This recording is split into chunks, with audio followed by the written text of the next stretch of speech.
So 1 minute 12.9. Unbelievable.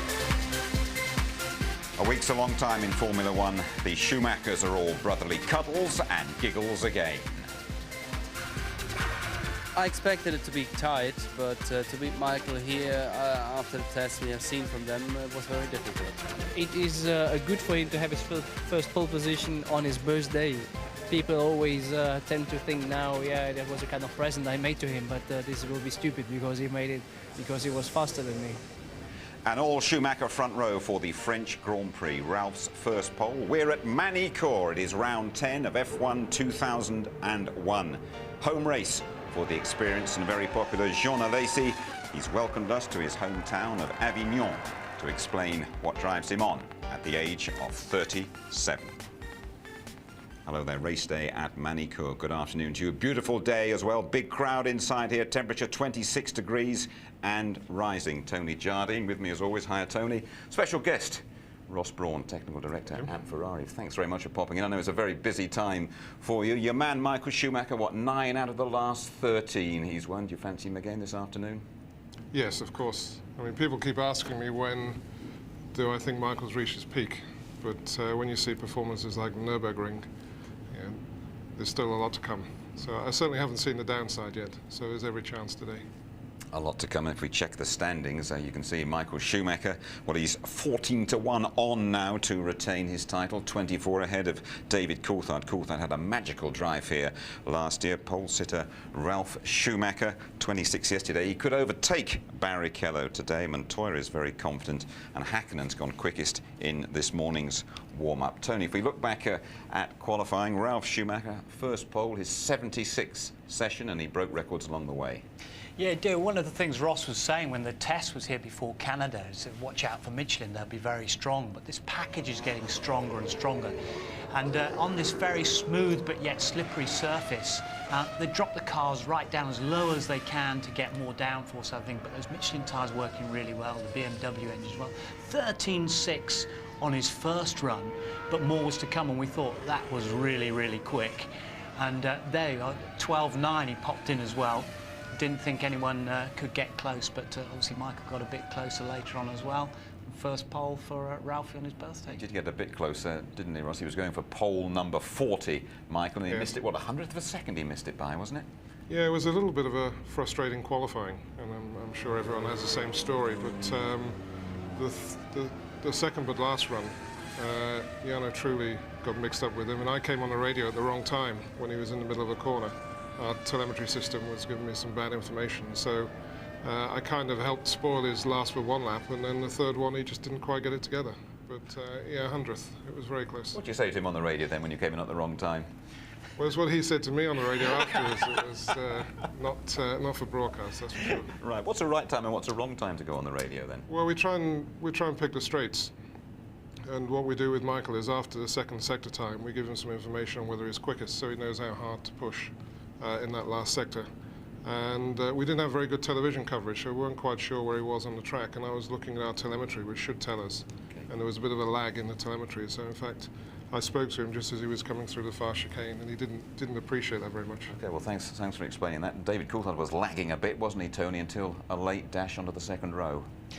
Yeah, I mean, they say, OK, we're a little bit closer, but it's really not good enough for McLaren, and they are having their problems with qualifying performances. David did come across on his third run some gravel thrown onto the track by another car, and he said that would have definitely been my fastest run. They say they know what they've got to do. We've got to go away and do it, and we suspect they'll be a bit closer to Ross's boys by Silverstone. Well, you shouted in Michael's ear, and that didn't help him too much. What happened to your other man, Rubens Barrichello? Worst qualifying. What is it, 14 races since Spa? Yes, it's not a happy day. We came here with a new tyre, a new Bridgestone. After the test, it was clear we weren't competitive enough. So Bridgestone brought a new compound, and Rubens wasn't sure about it. He wasn't completely happy with it. So in fact, he started yesterday morning with the old tyre, and then at the last minute decided to go with the new tyre. And he didn't get the car right for qualifying. We just didn't have enough time to get the car balance correct. But he's much happier this morning. He's quite pleased with the car this morning. So if he can get a good run in the race, I think he'll be very competitive this afternoon. Let's just talk about Michael and his relationship with younger brother Ralph. Are you starting to feel a little bit sorry for him, perhaps, that everybody now seems to be focusing in on that? Well, it's good media. I mean, they're two competitive racing drivers. Undoubtedly, being brothers, that has a bit of an influence over their races. You know, they're racing against each other. They're not going to push it. It's not going to be a do-or-die effort from either of them. So it has a bit of influence, and it's good media. Ralph, I must say, has come on a long way, because 2 or 3 years ago, I really didn't see him getting where he is today, because he was very ragged. He was trying too hard. But joining Williams has really settled him down, and he's a superb driver. Well, we just saw last week's race. This is here last year, and Michael doing a number on David Coulthard. Are you absolutely happy with the way he starts races? It's tough. I mean, I'll say I support my driver totally. So you're not going to get anything out of me to say that it's not. But it's tough tactics, I agree. Bullying tactics? Very strong, very strong. But the guys at the front are very strong. The reason they're there is they're very strong. You don't get weak people at the front of a Formula 1 grid, so it's a tough business. And do you go along with the theory that Michael would only do that to certain drivers? I mean, if it was a Villeneuve or a Coulthard, perhaps a Montoya, he wouldn't have done what he did last week to Ralph? Was that nonsense? I don't know how you judge that. I mean, some of those guys have not been at the front of the grid for a while, so it's not easy to say. But I don't know how you judge that. I mean, it's not just the start. If you look at a whole race, you get lots of situations where drivers will push another one to the limit. And they find it's part of their psyche, it's part of their build-up for drivers to know whether they're an easy touch or whether they're going to be tough. But of course there's limits. So a driver doesn't want to be seen as an easy touch, but equally he's got to put as much pressure on as he can. So it's all part of the challenge of racing each other. One of the great reasons for your success, for Michael's success, Ferrari's success has been reliability, but you're a little bit unreliable here last year, I seem to remember. Yes, we had, well, we were going through a period when we had difficulties with the tyres. We weren't using the tyres as well as McLaren were, and we were overheating the tyres. So during the race, Michael started to suffer from heavy tyre decay, particularly at the rear. So he was being challenged first by David, and then he was being hassled by Mika, and ultimately had an engine failure, which is not related, but it was one of our few retirements last year. So I hope we can do a bit better today. I know our time is up. I know you've got to go at 1:15, but just one final question for you. Are Ferrari a more relaxed team all round this year, now that Michael Schumacher has won that World Championship for you? It was going to be very interesting to see. I mean, people speculated that once we'd won the championship, it was all going to deflate. And I've been really pleased with the approach of everyone, because getting that championship out of the way has definitely helped. Everyone is just a little bit calmer, a little bit more relaxed. They know they can do it. We had 3 years of losing it at the last race, and that was tough. So we've done it now, it's behind us, and the team are performing superbly. And everyone's just a little bit more relaxed, but still very competitive. And I guess now it's fear of failure rather than having to win the championship. We finished second 3 years, we know it's not very nice, and we want to win the championship again. And the choice is finishing second or first, and everyone in the team wants to win.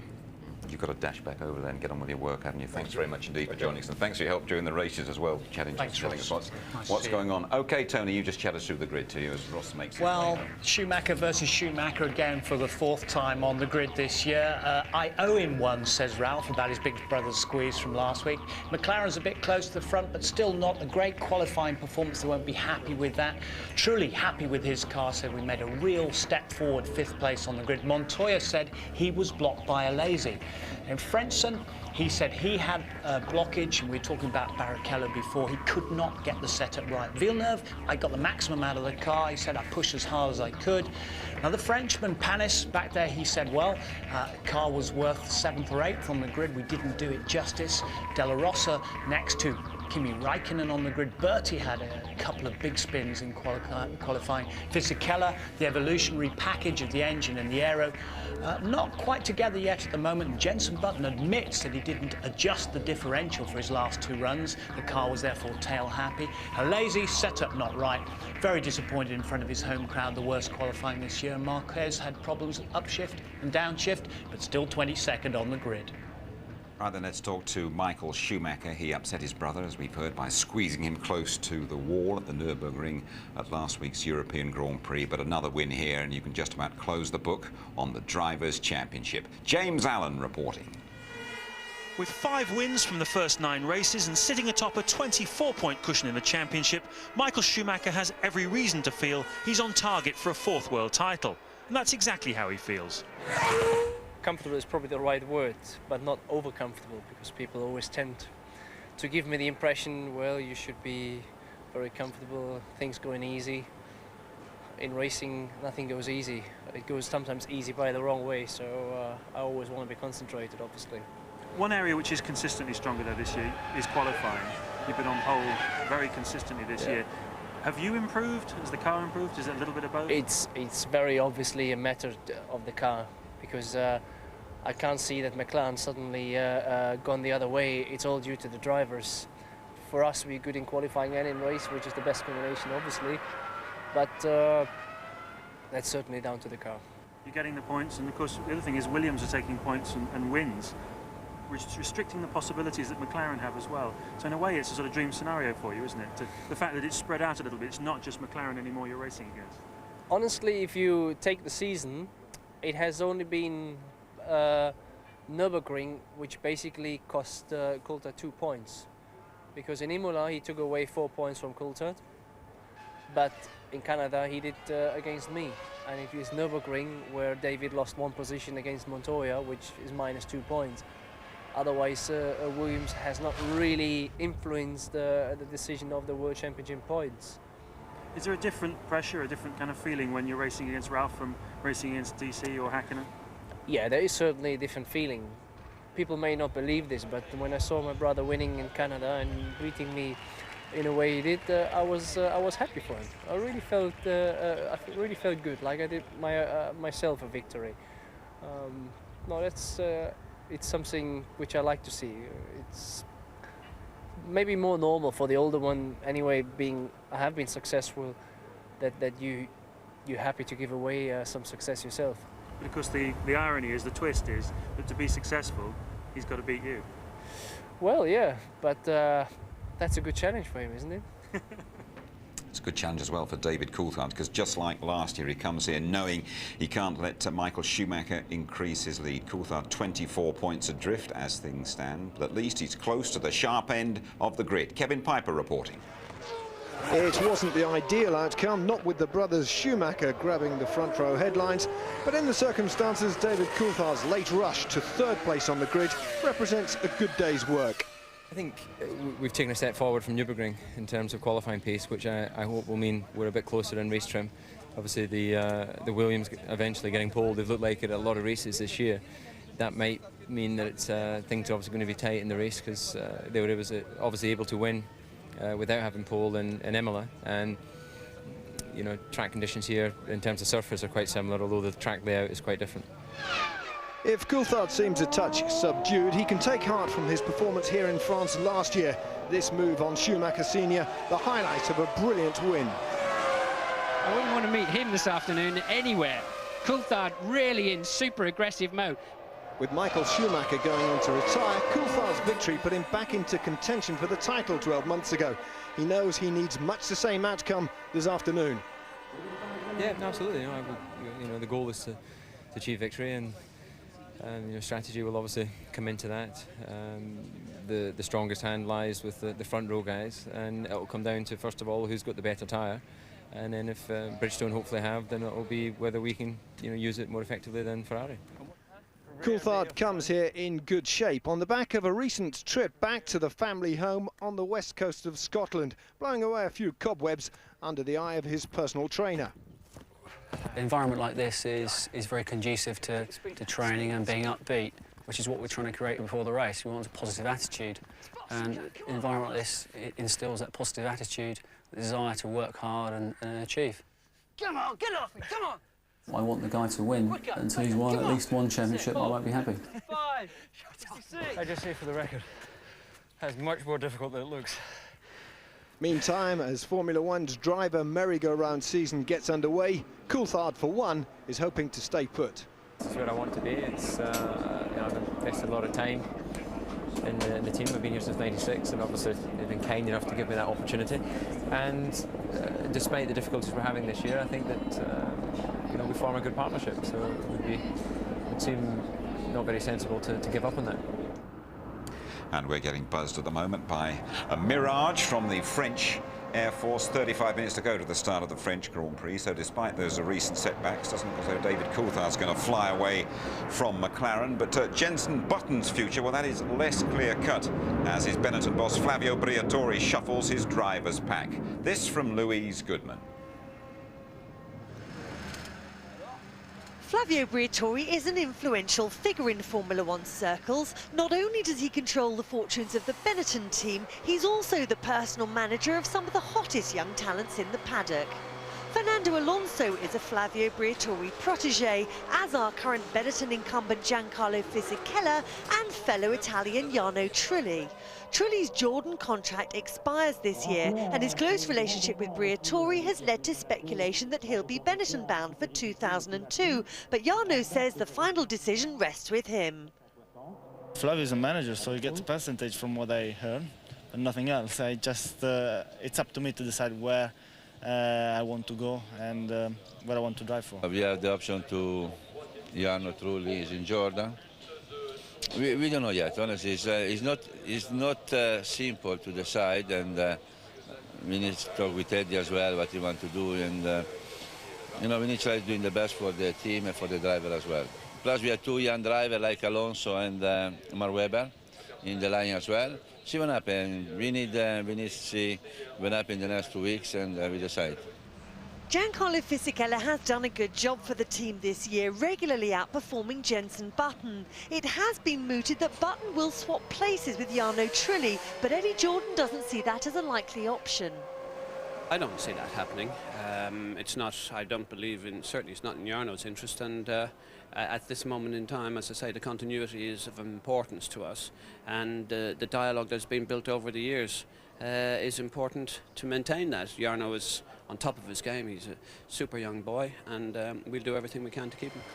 Jenson Button, meanwhile, is just pleading ignorance. I don't know anything about what's going on there. Yeah, I've spoken to other teams, but nothing serious or anything like that. You know, just a normal chit-chat, as everyone does, but nothing serious in it. Definitely not. I'm here next year at Benetton, and that's pretty much all I know.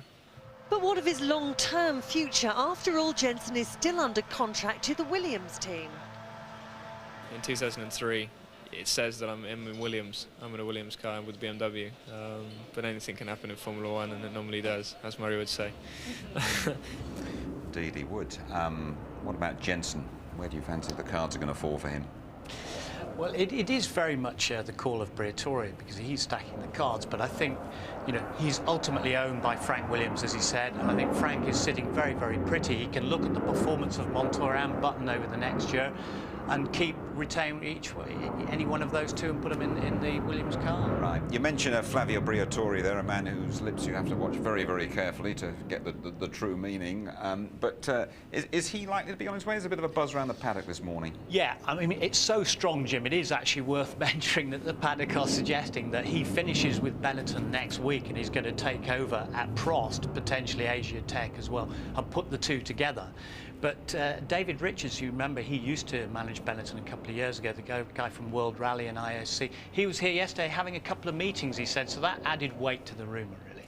OK, Tony, thank you very much indeed. Well, the best drivers in the world have been flying around at Manicourt this weekend. Last year's pole time's been improved by over 2 seconds. Martin Brundle reckons he's mentally scarred by the circuit after countless testing laps. Here's one more, Martin, with Rubens Barrichello. Barrichello only 8th on the grid. Let's see if we can see why. Taking it very slowly through that last corner. You can afford to give up the entry for maximum acceleration on the exit. Heading towards Grand Curb, 175 miles an hour. Do not lift the throttle. Straight line that mini chicane down into Estoril, turn 2. Fading to about 120, now accelerating hard, opening up that steering wheel as early as possible. Now, a nice, clean, clear, easy line down the back straight, 185 miles an hour into Adelaide hairpin. And we've locked the right front. Cadence braking, trying to get it in. We've missed the apex. Barrichello going up through the gears now, thinking I've trashed this lap already, just 23 seconds old, but carry on anyway through Nürburgring chicane. Nice clean line, bring it in early then for 180 corner, hug the white line, use the curb to suck the front of the car in.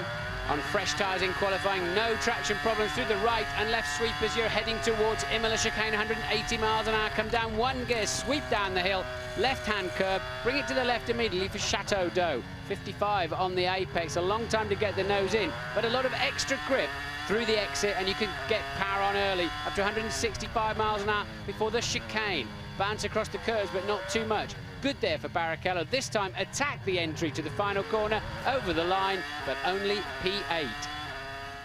Very difficult lap, that one for Rubens Barrichello. Worst start for 14 races, as Ross Brawn has confirmed. That fellow's going to be going away in a couple of minutes' time. We hope it is enhancing your enjoyment of our build-up to the French Grand Prix. A lot of attention on the pole sitter, on Ralf Schumacher. I think Kevin Piper has some news of him. Kevin. Thanks, Jim. Yes, all this talk of possible fireworks involving the Schumacher brothers at the start means the Williams boys here are going to be on their toes right from the word go, because if there is a coming together at the start, the spare car is not set up for Ralf. It might surprise you to learn that the policy here is to alternate between races. Ralf had the spare last week in Germany, so this week it's Montoya's turn, even though he's back on the third row. So as I say, if there is a significant coming together, these mechanics could face their own race against time to get the spare ready for Ralf. Thanks very much indeed to Kevin. There we are then. David Coulthard. Well, we're all lucky enough really to be travelling around the world. Part of those big crowds watching Formula One. Our regular companions are the written press, battling for those exclusives. Well, Beverly Turner has been kicking around with a British hack pack. They say F1 racing is one of the most competitive sports in the world. Well, it's nothing compared to the rivalry that surfaces when you put a bunch of English journalists against their German counterparts and add one of these. Is he playing left back or left back? This weekend, the press relieved a bit of pre-race tension with some sport of their own. It doesn't matter that our lads actually lost 6-1. It's all part of the F1 circus that they endure all season. Tell me about the sort of lifestyle that you guys lead, because I know you're away for a lot of the year. Is it always fun, or is it often really hard? It's a combination of both. We do have fun, we make fun, but you're away from home for so long. It would get very tedious if we didn't try and amuse ourselves in some way, because it is a marriage-threatening kind of lifestyle where you have no real social life at home, because we travel so often. From Monaco to Melbourne, the gruelling F1 season unfolds in front of an audience of billions, taking in 15 countries and 5 continents over 32 weeks. That's 224 days. The British press spend most of that time immersed in the world of F1, bringing the stories to you at home and getting inside the minds of the drivers. It's a relationship that works surprisingly well. It's one of the best seats in the house. You know which segment of the British press you could trust with an off-the-record comment, and you know the ones that you wouldn't entertain, you know, preferably at sort of double arm's length would be the preferred distance, but we're all different, and in the same way that they probably like some drivers and don't like others, then that's just human nature. Do the journalists on the F1 circuit, would you say they have a hard life? They're taking the if they say that. If they say they do, they swan over business class, get lifted to the circuit by Jaguar or Mercedes or whoever, and then they sit in the press room and all they do is copy the press releases. I think that's him being controversial. I do his column in the Sun newspaper, and he's always got something to say. That's why we use him. I mean, he's great, and he'll wind people up as well. Now, we saw you at the football. Is that normal on these sort of trips? Do you get to do more? No, this is one of the more relaxed ones. Although these days, with everything being so high-tech, the drivers are in briefings hour upon hour, that you do spend a lot of time waiting around, or you have to have interviews planned. And then as a way of relaxing after a long day, then various fixtures are set up. Like all of us at the end of a hard day, our British journalists abroad like to relax with a few drinks and a bite to eat. And tonight it's courtesy of Mercedes-Benz. Our team is British and German, as you know, and so we take care of the British as good as we can. And otherwise, I have a personal relationship to many of these journalists from Fleet Street and whatsoever, and we really like to entertain them because they are a funny bunch of people. What are you working on for Monday's paper? Well, Monday will be the race, and hopefully we can have a bit more controversy between the Schumacher brothers. They're both on the front row of the grid, and Ralph has already said that he'll do the same move on Michael given the chance, so let's hope he does. Brilliant. Thanks, Tom. Pleasure. And they're already the snappers to capture the start of the French Grand Prix in just under half an hour's time. Over 100,000 here at Manicourt. It is race 10 of the championship. Next, though, we're at home with Jean Alesi, a man in love with racing, and home is Avignon. Avignon was Italy. That's why the Pope was living here. And on the other side of Avignon, it was France. So when you want to have a good luck, you need to sing a song. When you cross the bridge. Sur le pont d'Avignon, on y danse, on y danse. Sur le pont d'Avignon, on y danse tous en rond.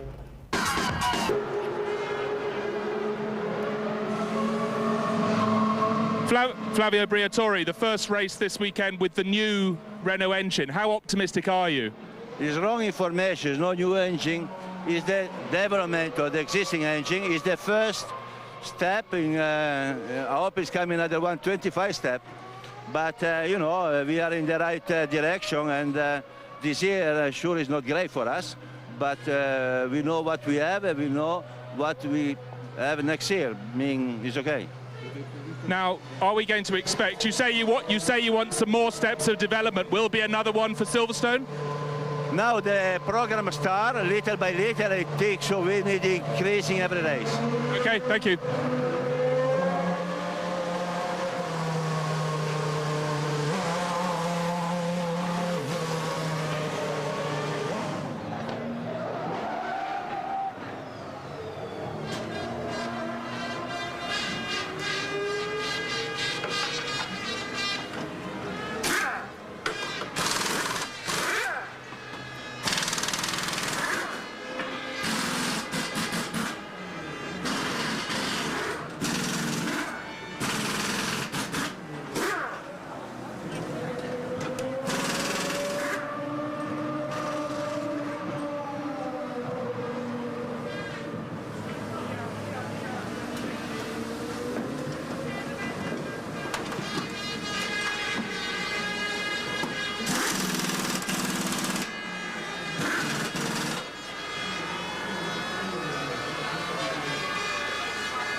French Grand Prix since 1991.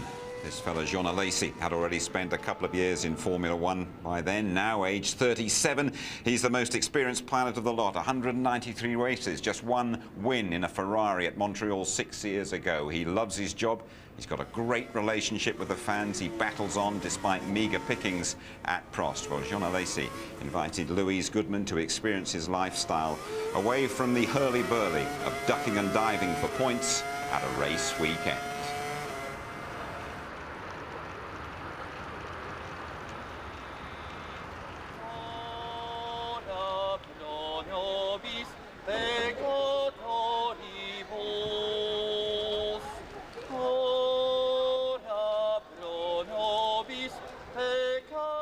On the banks of the Rhone in southern France lies the historic city of Avignon. Back in the 14th century, the walled city was the home to the head of the Roman Catholic Church. For the past 37 years, it's been home to Jean Alesi, another man with Italian connections. Avignon was Italy. That's why the Pope was living here. And on the other side of Avignon, it was France. So when you want to have a good luck, you need to sing a song when you cross the bridge. Sur le pont d'Avignon, on y danse. Sur le pont d'Avignon, on y danse tous en rond. We are so pleased to have this bridge because we are world famous just because of the bridge. Although he now lives in Switzerland, Jean has a home in Avignon and his family still live locally. The Alesis are a close-knit clan and Jean returns to visit them whenever he can. He has fond memories of his childhood. I think Avignon was one of the good place for it because I had many friends who were cycling in the town. There is not so much traffic, and then obviously in the garage of my father I had a good time as well.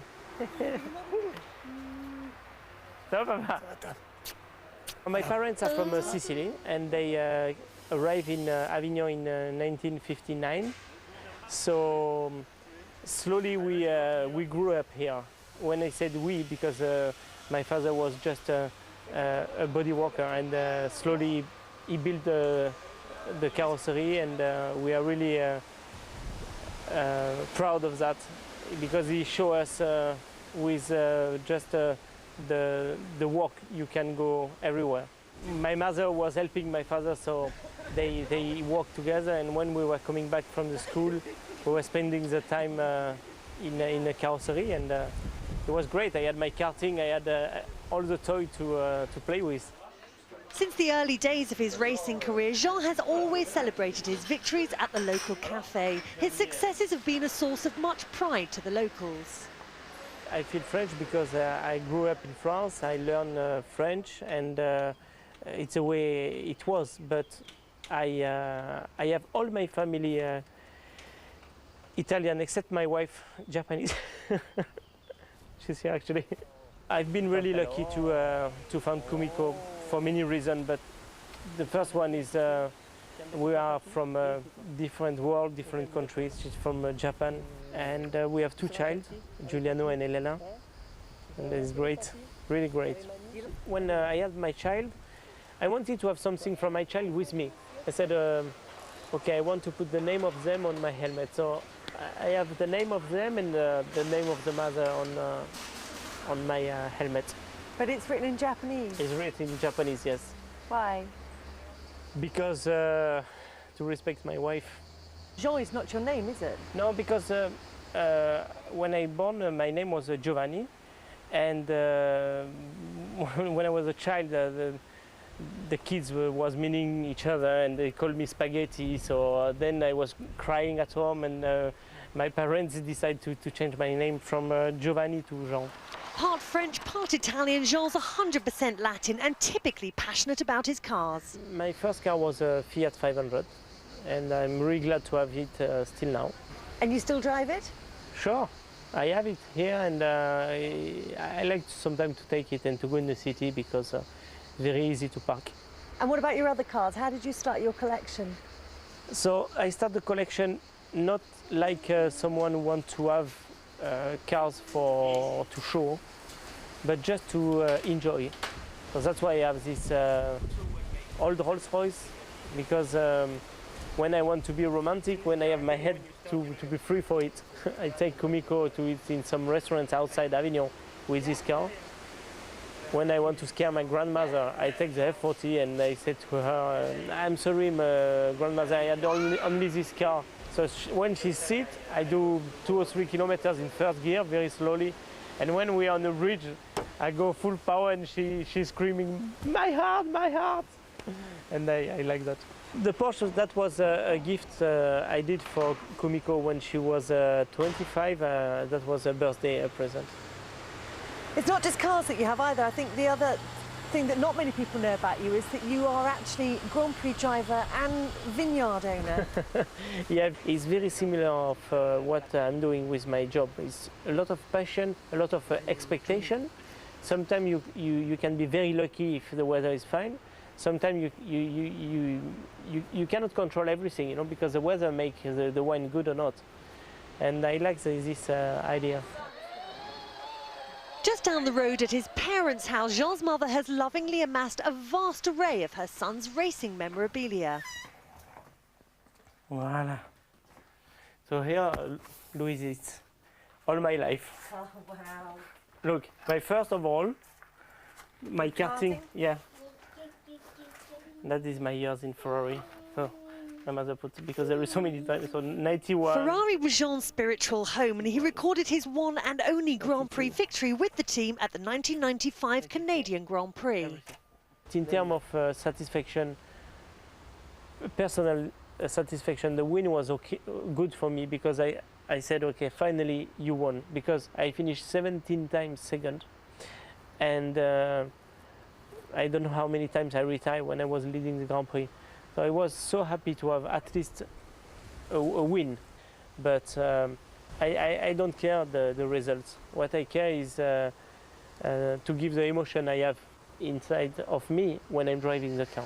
Maybe that is one of the reasons why I'm able to throw my helmet into the public and not doing like some drivers who are keeping the helmet because they are making a profit again. I say again because I think we are very well paid in our job. But they want to sell again the things, and I think it's completely wrong. And the way I'm doing is just because I do things with my heart and with my emotion. Giovanni Alesi, we certainly want him to stick around a bit longer, but he's having to start the French Grand Prix in 15 minutes' time from 19th on the grid. Those two Jordans, 5th and 7th on the grid, Messrs. Trulli and Frentzen. And wearing a little Jordan outfit, joining us in the studio, Ross Kemp. People might be taking a double look at the old sets and saying, what's he doing in a Jordan outfit? Just explain to us. I wonder what I'm doing in it as well, actually. Well, we're doing a documentary for ITV, and I'm being trained, hopefully, for Silverstone, where I'll be a member of the pit crew. I did the front right tyre on Trudy's car yesterday during qualifying and in Austria, and we were practicing using the thing that protects petrol, stopping the petrol being ignited on the exhaust. So, rather nervous. Well, our regular viewers, Ross, will have seen you having a go at things down there. I know you haven't personally seen your effort, so you're going to see 1 or 2 pictures here for the first time. And then just, as you come back... That's you having a little go at the wheel. The practice I got, so let's see how well I did. And that way now, back that way. Yeah. Put it on. And then put my hand across there and pull it back out? Yeah. That is too violent, isn't it? A little personal technical problem, if I can put it that way. Yeah, that was my flies. There's your spare gun. No, come on. This ain't going to happen. Looking after you all right, those Jordan been guys? Brilliant to me. I've been so surprised how welcoming they've been, and they've allowed me to become part of the team, and I've had some great times with them, both serious and playing around. But I mean, there we go. It's a nice. We'd expect a nice sort of a thespian pose from me at the end there, wouldn't we? We'd expect that. But I mean, are you a bit daunted by it all? That you're really going to have to do the business in a couple of weeks at Silverstone? It's amazing what happens, having been here, and what you watch this place grow like a village. It just grows and grows, like from Tuesday onwards, and you can feel the pressure building as well. I mean, it's. I think that's why it's such an appealing sport. It is. It's full of pressure. It's full of excitement, glamour. It's got everything. Have they exactly told you what you're going to be doing at Silverstone, or is it going to be? I think it's still. They're testing me basically all the way along the line, and as long as I come up with the results, and hopefully I'll be doing something something. I don't know. Well, let's find out how you've been doing. Eddie Jordan is down there. What's he been like, Ed? Well, actually, we've known Ross for some time. Likewise, he's brought a new dimension to us. We won't say what, but no, he's great fun. But he is such great encouragement because he's been in there and he's prepared to work. And yet we haven't still given him the green light for Silverstone yet. He's still a little... He's a little bit more training to do, and surely we'll help him to do that. We make sure that you keep him off the sticky buns up there. I don't want him getting the good life up in that nice studio and air-conditioned and all that sort of stuff, because it's not like that down here. What sort of... I mean, he's been a bit coy up here. What sort of jobs have you really got lined up for him at the British Grand Prix? Well, hopefully, if everything... We want, obviously, safety for everyone, but... if he does the job properly, hopefully he'll do the front wheel and on the race car during the race. And if he doesn't sort it out, I've got a couple of good Irish paddies here who can sort him out. Old Keno and Paul McGrath, they don't take too many prisoners, and I'll look after you, Kemp, if you don't sort yourself out. Yes, Mr. EJ. Roy Keane and Paul McGrath. We were just about to see Roy in the background there. Not too sure where Paul has got to. Final thought from you about the two cars this afternoon. You're well placed. Well, you know, we've had a chance for the last number of races and we didn't take them, and that's been quite sad. It's been a difficult last couple of races since the traction control, the thing at launch control in Austria. We haven't performed like we should have, and fingers crossed, let's hope it'll start, because Silverstone is on us and we want to perform really strongly there, but it'd be nice to come away with some nice points here in France. Fingers crossed. Eddie, thanks as always. Job this afternoon for you then? You've got to crash over, you've got the gear on? Yeah, I'm on Heinz's front right tyre, so I'll give you a wave, Jim. We will do. Good. And listen, good luck in a couple of weeks. We'll see you in a couple of weeks, and just keep yourself properly dressed when you're at Silverstone. I'm a nervous boy. I'm a very nervous Everyone's watching. Okay, Ross, thank you very much indeed. Okay, Silverstone next in a couple of weeks. We actually got a little competition for you that we've thought out. Of course, it's Murray Walker's last Silverstone commentary, and we're wondering about a few banners that you might have sorted out for Murray. In fact, we're going to award a prize for the best banner. I understand 1 or 2 tickets are still available, and we will give a special signed Murray Walker print and awarded on the day, on qualifying and on the race day itself. We also have the result of our competition, a chance for you to win a great day out at the Goodwood Festival of Speed and a ride in the 2-seater European Minardi. Remember, we asked you about the nationality of the Minardi driver, Fernando Alonso. Is he A, Spanish? Is he B, Italian? Or C, from Argentina? Here's the answer from the man in the know. Hey, I'm Fernando Alonso from Minardi. I'm born in Oviedo. The correct answer is A, Spanish. Have a good time in Goodwood. These two are going to have a decent time at Goodwood. Nick Steadman from Buckingham and Barry Smith from Plymouth. Well done, Nick. Well done, Barry. You both get a ride in that 2-seater Minardi. And I should just point you towards a special show covering the best of the Goodwood Festival of the Speed. The highlights after our qualifying session at the British Grand Prix. We start that at 12:30 a week on Saturday, and that show at 2:30. Well, Ralf Schumacher, he's waited quite a while for his first pole position. Let's go live to Louise Goodman.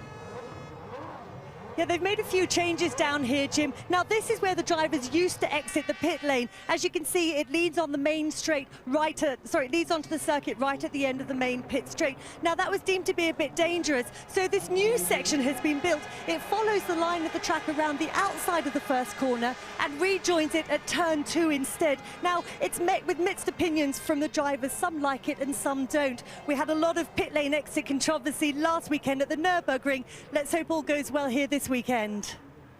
Thank you, Louise. Temperature rising 27 degrees air temperature. It is 46 degrees on the track. Just under 10 minutes to go to the start of the French Grand Prix. Well, Mika Häkkinen has gone pretty well in warm-up. Had a miserable season so far. He's never actually won in France. Will it be his turn at last? Michael Schumacher squeezed David Coulthard at the start last year, and this time younger brother Ralph has the advantage of pole. Is it payback time?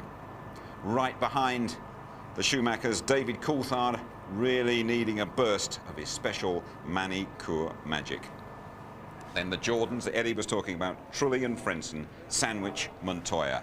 It is full speed ahead then for the French Grand Prix.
Eddie Jordan, 5th on the grid. Jarno Trulli, again, he was 5th in the warm-up this morning. How confident are you he can maybe turn this into a podium position? I want to finish first, then I want to get some points. Podium would be a real bonus, but you know, France has been lucky to us before.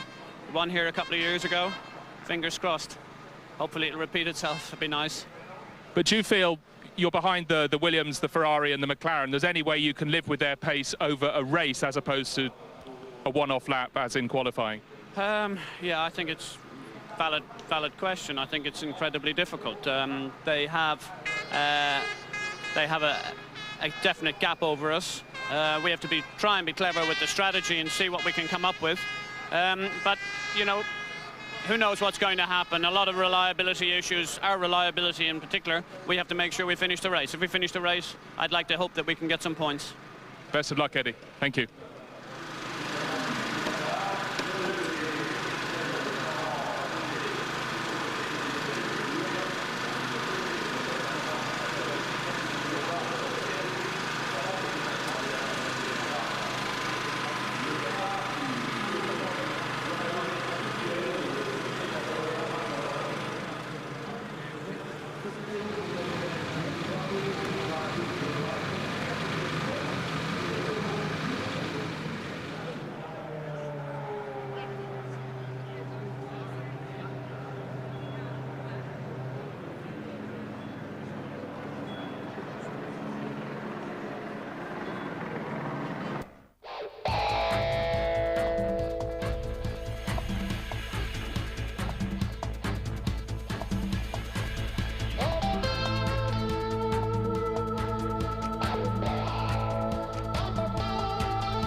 And you're back with ITV Sports Formula One team at Sunbaked Manicourt. I should tell you that Murray Walker returns at Silverstone next time round. Once again, your commentary team for the French Grand Prix, Martin Brundle, and good afternoon to James Allen. Thank you, Jim. Hello, everyone. Welcome to Manicourt in the heart of rural France. When you drive into this circuit, there's a long avenue which leads to the main entrance. Along it are posted giant photographs of all the previous winners of the French Grand Prix. You see 2 photographs of Nigel Mansell. You see many of Alain Prost. You see 4 of Michael Schumacher. You even see 1 of Heinz-Harald Frentzen. This year, they've added David Coulthard's picture celebrating his Braveheart victory here last year. Will they be adding a new face after today's race? Well, they might. Because with 4 different chassis in the top 5 places on the grid, 3 different types of tyres from Bridgestone and Michelin being used, anyone on the front 3 rows of the grid today could win this race. It's very, very hard to predict the outcome this afternoon. Tyres will play a major role. Pole sitter Ralf Schumacher is on the softer of the Michelin tyres. His teammate Juan Montoya, though, is on the harder tyre, which should be more durable. So Ralf could have a few problems with tyre wear this afternoon. Both Ferraris and both McLarens are on the new harder Bridgestone tyre, which looks very promising indeed. They brought it here this weekend, completely untested. Michael Schumacher will be using it as well. And I have to tell you, this track does eat up the tyres. It's going to be a big part of the outcome of the race. There are a number of possible strategies this afternoon. 1, 2, even 3 stops is possible. 72 laps to be covered. And Martin, a really fascinating motor racing prospect, I think. Yeah, looking forward to it, wandering around the grid, trying to analyse who might be doing what. Can Ralf Schumacher capitalise on his first ever pole position? BMW and Michelin's first pole since returning to Formula One, of course, and they've got a tough job on their hands this afternoon. It appears from this morning's warm-up, Ralf being quite a bit slower, therefore carrying a lot more fuel, they're seriously considering a one-stopper. I was just trying to pry some information out of Gerhard Berger down there quietly on the grid as to, surely you're not going to do that, are you? Because there's a bit of shaking of heads in the paddock of, we all know the quickest way around here is 2 and sometimes 3 stops. Everybody did a 2-stopper last year because the tyre degradation is normally higher than the advantage you gain as your fuel load goes down, and you should stop at an optimum time, especially as it's just about 21 seconds to make a pit stop here. It's a quick in lap. It's the last corner is very slow. The corner around the outside into the pit lane is slightly faster. It's short and an easy build up to speed on the way out. A new pit lane layout, pit exit layout here this afternoon, which will also play a role in that. But it makes no sense that we can see that of going on 2 stops, James. But maybe Michelin, maybe Williams know something that we clearly don't at this time. Yeah, we're just taking a look at the grid order there, and you could see that the front four rows are separated by less than a second. It's been one of the closest qualifying sessions I can remember for a long time. McLaren were up there as well, just 0.2 of a second off the pace. So don't rule out either David Coulthard or Mika Häkkinen from this equation. But interestingly enough, as we look there at Jos Verstappen in the arrows, and there's your pole sitter, Ralf Schumacher. He opted yesterday, Martin, to go with his softer Michelin tyre because he wanted the qualifying advantage. I believe from the Michelin people it's about 0.6 of a second, the advantage between the hard and soft, so he went for it. But interestingly, Juan Montoya, his teammate, was 0.6 of a second slower than him on the hard tyre. So you have to imagine he might have been right up there himself if he'd gone with the soft tyre. But equally, Montoya yesterday very bullish after qualifying, believes he's on the right tyre for the race, believes Ralf is on the wrong one. Yes, those two red lights you can see, that is the start of the countdown procedure as they move into the final part of the overall start procedure. That's an acknowledgement to the team. So if you're wondering why those lights are gradually scaling down, of course they're the same lights that will be used later on for the start itself. But of course the big thing then, if those two Schumacher brothers that you can see in your screen now are going to have a big ding-dong battle this afternoon. If Ralf is heavier on fuel, Michael will know he has to get in front before or during turn 3 down at the hairpin, because if Ralf is on a one-stopper, he can spoil everybody's afternoon by holding them up so they lose the sort of 22-second advantage we know there to be in stopping twice during this race. So Ralf then on very used tyres there we saw, and Häkkinen then has lost the engine. Häkkinen will start this Grand Prix from the back of the grid. Mika Häkkinen once again on the parade lap has stalled his car. Of course, remember back in Brazil, he stalled it actually at the start, so it's not been a good season for getting away off the grid for Mika Häkkinen. I don't know what's going on there. Mechanics furiously working on the car, and Mika Häkkinen, before this race has even begun, has put himself right out of contention. Now, will they be able to get that car off the grid in time, Martin? I think they should get it easily started up in time, James. Yeah, it's quite a slow lap, this early lap, so he'll easily catch the back of the pack. He's got to be round there before the light procedure commences. Otherwise, under the regulations, you must go in the pit lane. How on earth do you know that before you turn the final corner when you've already missed the pit entry? Anyway, I've never really been quite sure. But wife area there looking suitably horrified, and that McLaren will not start for whatever reason. And now they're going to push it off the grid. They can recover to the pit lane where the team can try once again to start that car, and he can start the race from the pit lane. What a miserable season for Mika Häkkinen so far. Scored just 9 points in the first 9 races of this Grand Prix season. Astonishing to think that the two-time world champion who won the 98 and 99 world championships has been in so much trouble, and once again his bad luck continues.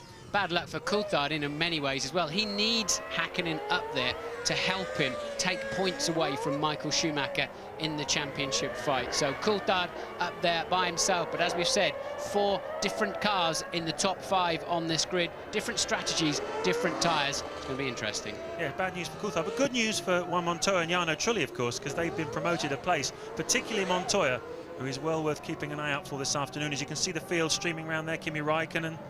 There you can see the 2 Benettons. We understand that the Jaguar of Pedro de la Rosa has had some problems on the parade lap as well. We might see him pulling over in a second as they come up to form on the grid.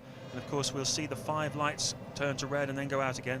Well, we saw Ralf Schumacher in the press conference after qualifying yesterday, and there is de la Rosa's stranded Jaguar Cosworth.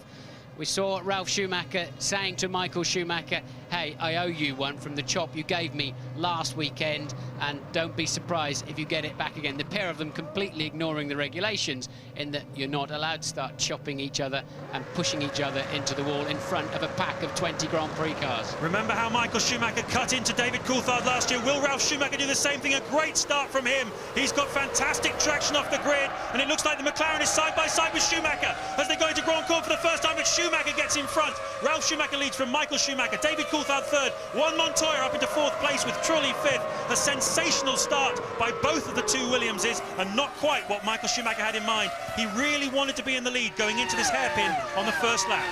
Dream start then for Ralf Schumacher, no doubt about it. Coulthard and Michael Schumacher. And Ralph's locked a wheel, but he'd get away with it, I think. But Ralph braking slightly too late for that hairpin, but no damage done this time. Coulthard then side by side with Michael Schumacher into the first corner, but it turns into a piece of track that's like threading a needle. There is no room, and Coulthard had to yield. So he stays then in third place. Ralf Schumacher leads Michael Schumacher. And not making a break at the moment. Michael Schumacher staying right with his younger brother as we go through, halfway through the lap now. David Coulthard looking strong. Those are the two marshals looking out of the way to get De La Rosa's stricken car. I'm somewhat amazed, James, to see so many marshals on what is a runoff zone, effectively, into that 180-mile-an-hour arrival zone, into that Imola chicane. Clearly, and I didn't see any waved yellows either. I think what they were doing, Martin, we just saw De La Rosa's car going through in front of the leaders at the moment. As you look at Mika Häkkinen, who looks like he's out of this race, De La Rosa must have got push started. That's what the marshals are doing, running out of the way. But at the end of lap 1, Ralf Schumacher leading from Michael Schumacher in second place. Coulthard is third, Montoya fourth, Barrichello fifth. Trulli is 6th, Heinz-Harald Frentzen is 7th, Villeneuve 8th, Kimi Räikkönen up to 9th, his teammate Nick Heidfeld is 10th, Eddie Irvine in 11th, and Jenson Button fans, your man is 17th. Look at Coulthard wandering around there. Coulthard picking up a nice slipstream from both the Schumachers there. But remember, in the early stages of Grand Prix and after pace car situations, we've seen Ralf struggle to really build up to speed as quick as Michael, but at the moment he's managing to keep that gap. As soon as we can pick up a flying lap time, of course it was from a standing start last time around, now if we can pick up a flying lap time, we'll see if Ralf is in the 1:16s, and that's Ron Dennis, who's obviously been down to try to understand why one of his cars could not start the race. Ron Dennis yesterday holding a press conference was bombarded with questions from the journalists about what is going on with Mika Häkkinen this season. Is he having a dip of form? Is Ron Dennis going to stick with him for next season? What is going on? Everybody's waiting to see whether Häkkinen is going to sign up for a 10th year with the McLaren team, which of course would make it an all-time record, one driver with one team, but certainly getting nothing whatsoever out of the French Grand Prix this year as Ralf Schumacher goes through to begin the third lap, and the man on the move at the moment is Rubens Barrichello, pressing hard in 5th place. Yes, Barrichello started this Grand Prix in 8th, so he leapfrogged both Jordans in the first 1 or 2 corners of the lap. We've yet to see a replay, unfortunately, of the start. I hope we're going to cut away to that if the French director will allow us to. But Barrichello then with a decent start. And right now, James, I can't see anything. And Ralf once again running too deep into Adelaide hairpin. But I can't see anything. Here we go. Here's yes, we can see that Frentzen was very slow away anyway with the 2 yellow cars. There is Coulthard and Michael Schumacher. Coulthard running out of space, had to get out of the throttle, and I'm assuming then Barrichello in the 2nd Ferrari, you can see him currently in 6th place, must nail that Jordan on the way down to the hairpin. But just to finish what I was saying, James, there's nothing out there at the moment. Look, Ralf Schumacher fastest lap last time around.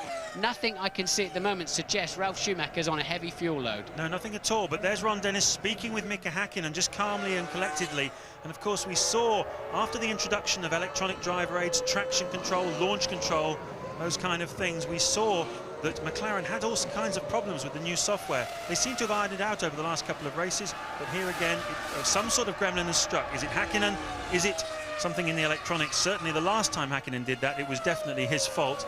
The team put it down to him, but here today we wait to find out. But Ralf Schumacher now starting to put a little bit of fresh air between himself and his brother. 7/10 of a second now he's opened out the gap over Michael Schumacher, with David Coulthard keeping right behind the 2 of them. And I fancy Coulthard this afternoon, Martin, to keep very close to Michael Schumacher, keep watching him. It's certainly, and just to demonstrate how close it is, the first 4 cars were all within a 1/10 of a second on that last flying lap. But a man I want to watch is Montoya. He's on the harder tyre, he's got a clean start, he's up there in 4th place, just 2.8 seconds behind his teammate who's leading the Grand Prix, and Montoya then is looking very strong at this stage.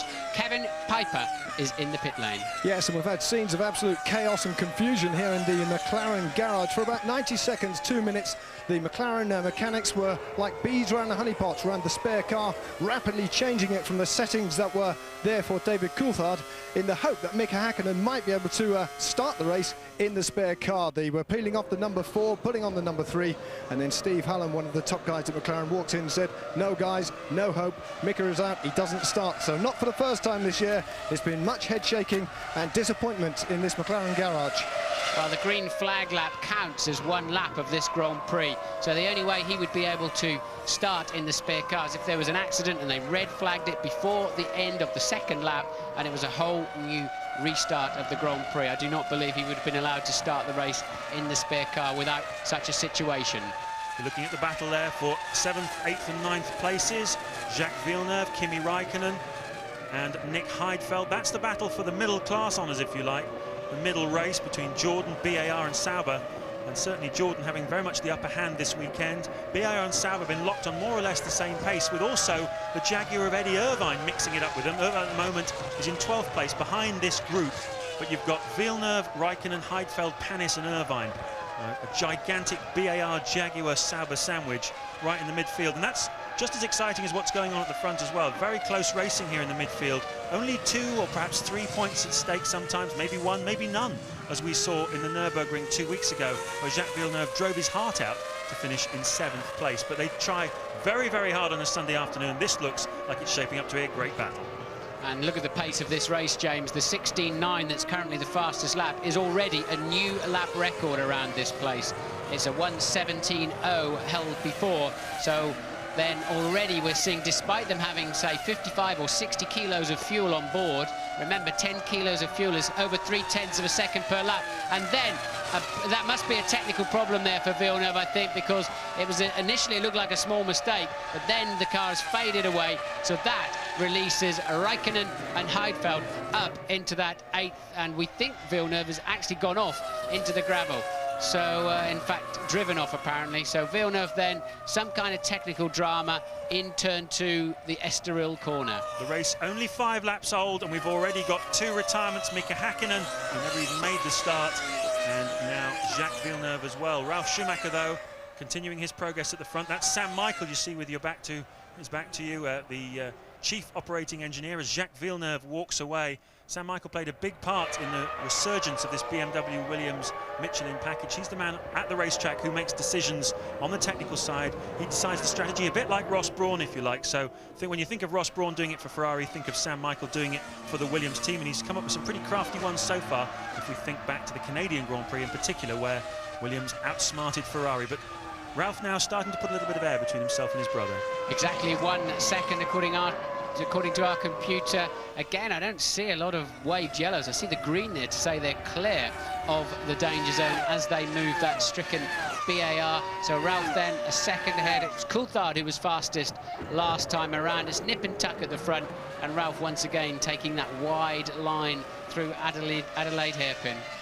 And of course, we're wondering what strategies all these guys are on. They're running laps in the mid 1:17 range, which suggests they're certainly hustling on, and that suggests to me they're going to be stopping twice. Certainly they're on roughly the same pace and the same kind of strategy, that's for sure, because no one is making a break, no one is holding anybody up. Ralf Schumacher, though, as we look at the wave yellows for that incident of Villeneuve, leading the race on lap 6 from Michael Schumacher. David Coulthard still 3rd. Juan Montoya going strongly in 4th place ahead of the 5th place Ferrari of Rubens Barrichello, and then Jarno Trulli going well also in the Jordan in 6th place.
Working on lap 9 here of the French Grand Prix, and the man who turned 26 yesterday, Ralf Schumacher, leading this race. You're looking down there a second ago at the BAR garage. Jacques Villeneuve has retired from this motor race, as we saw a few laps ago.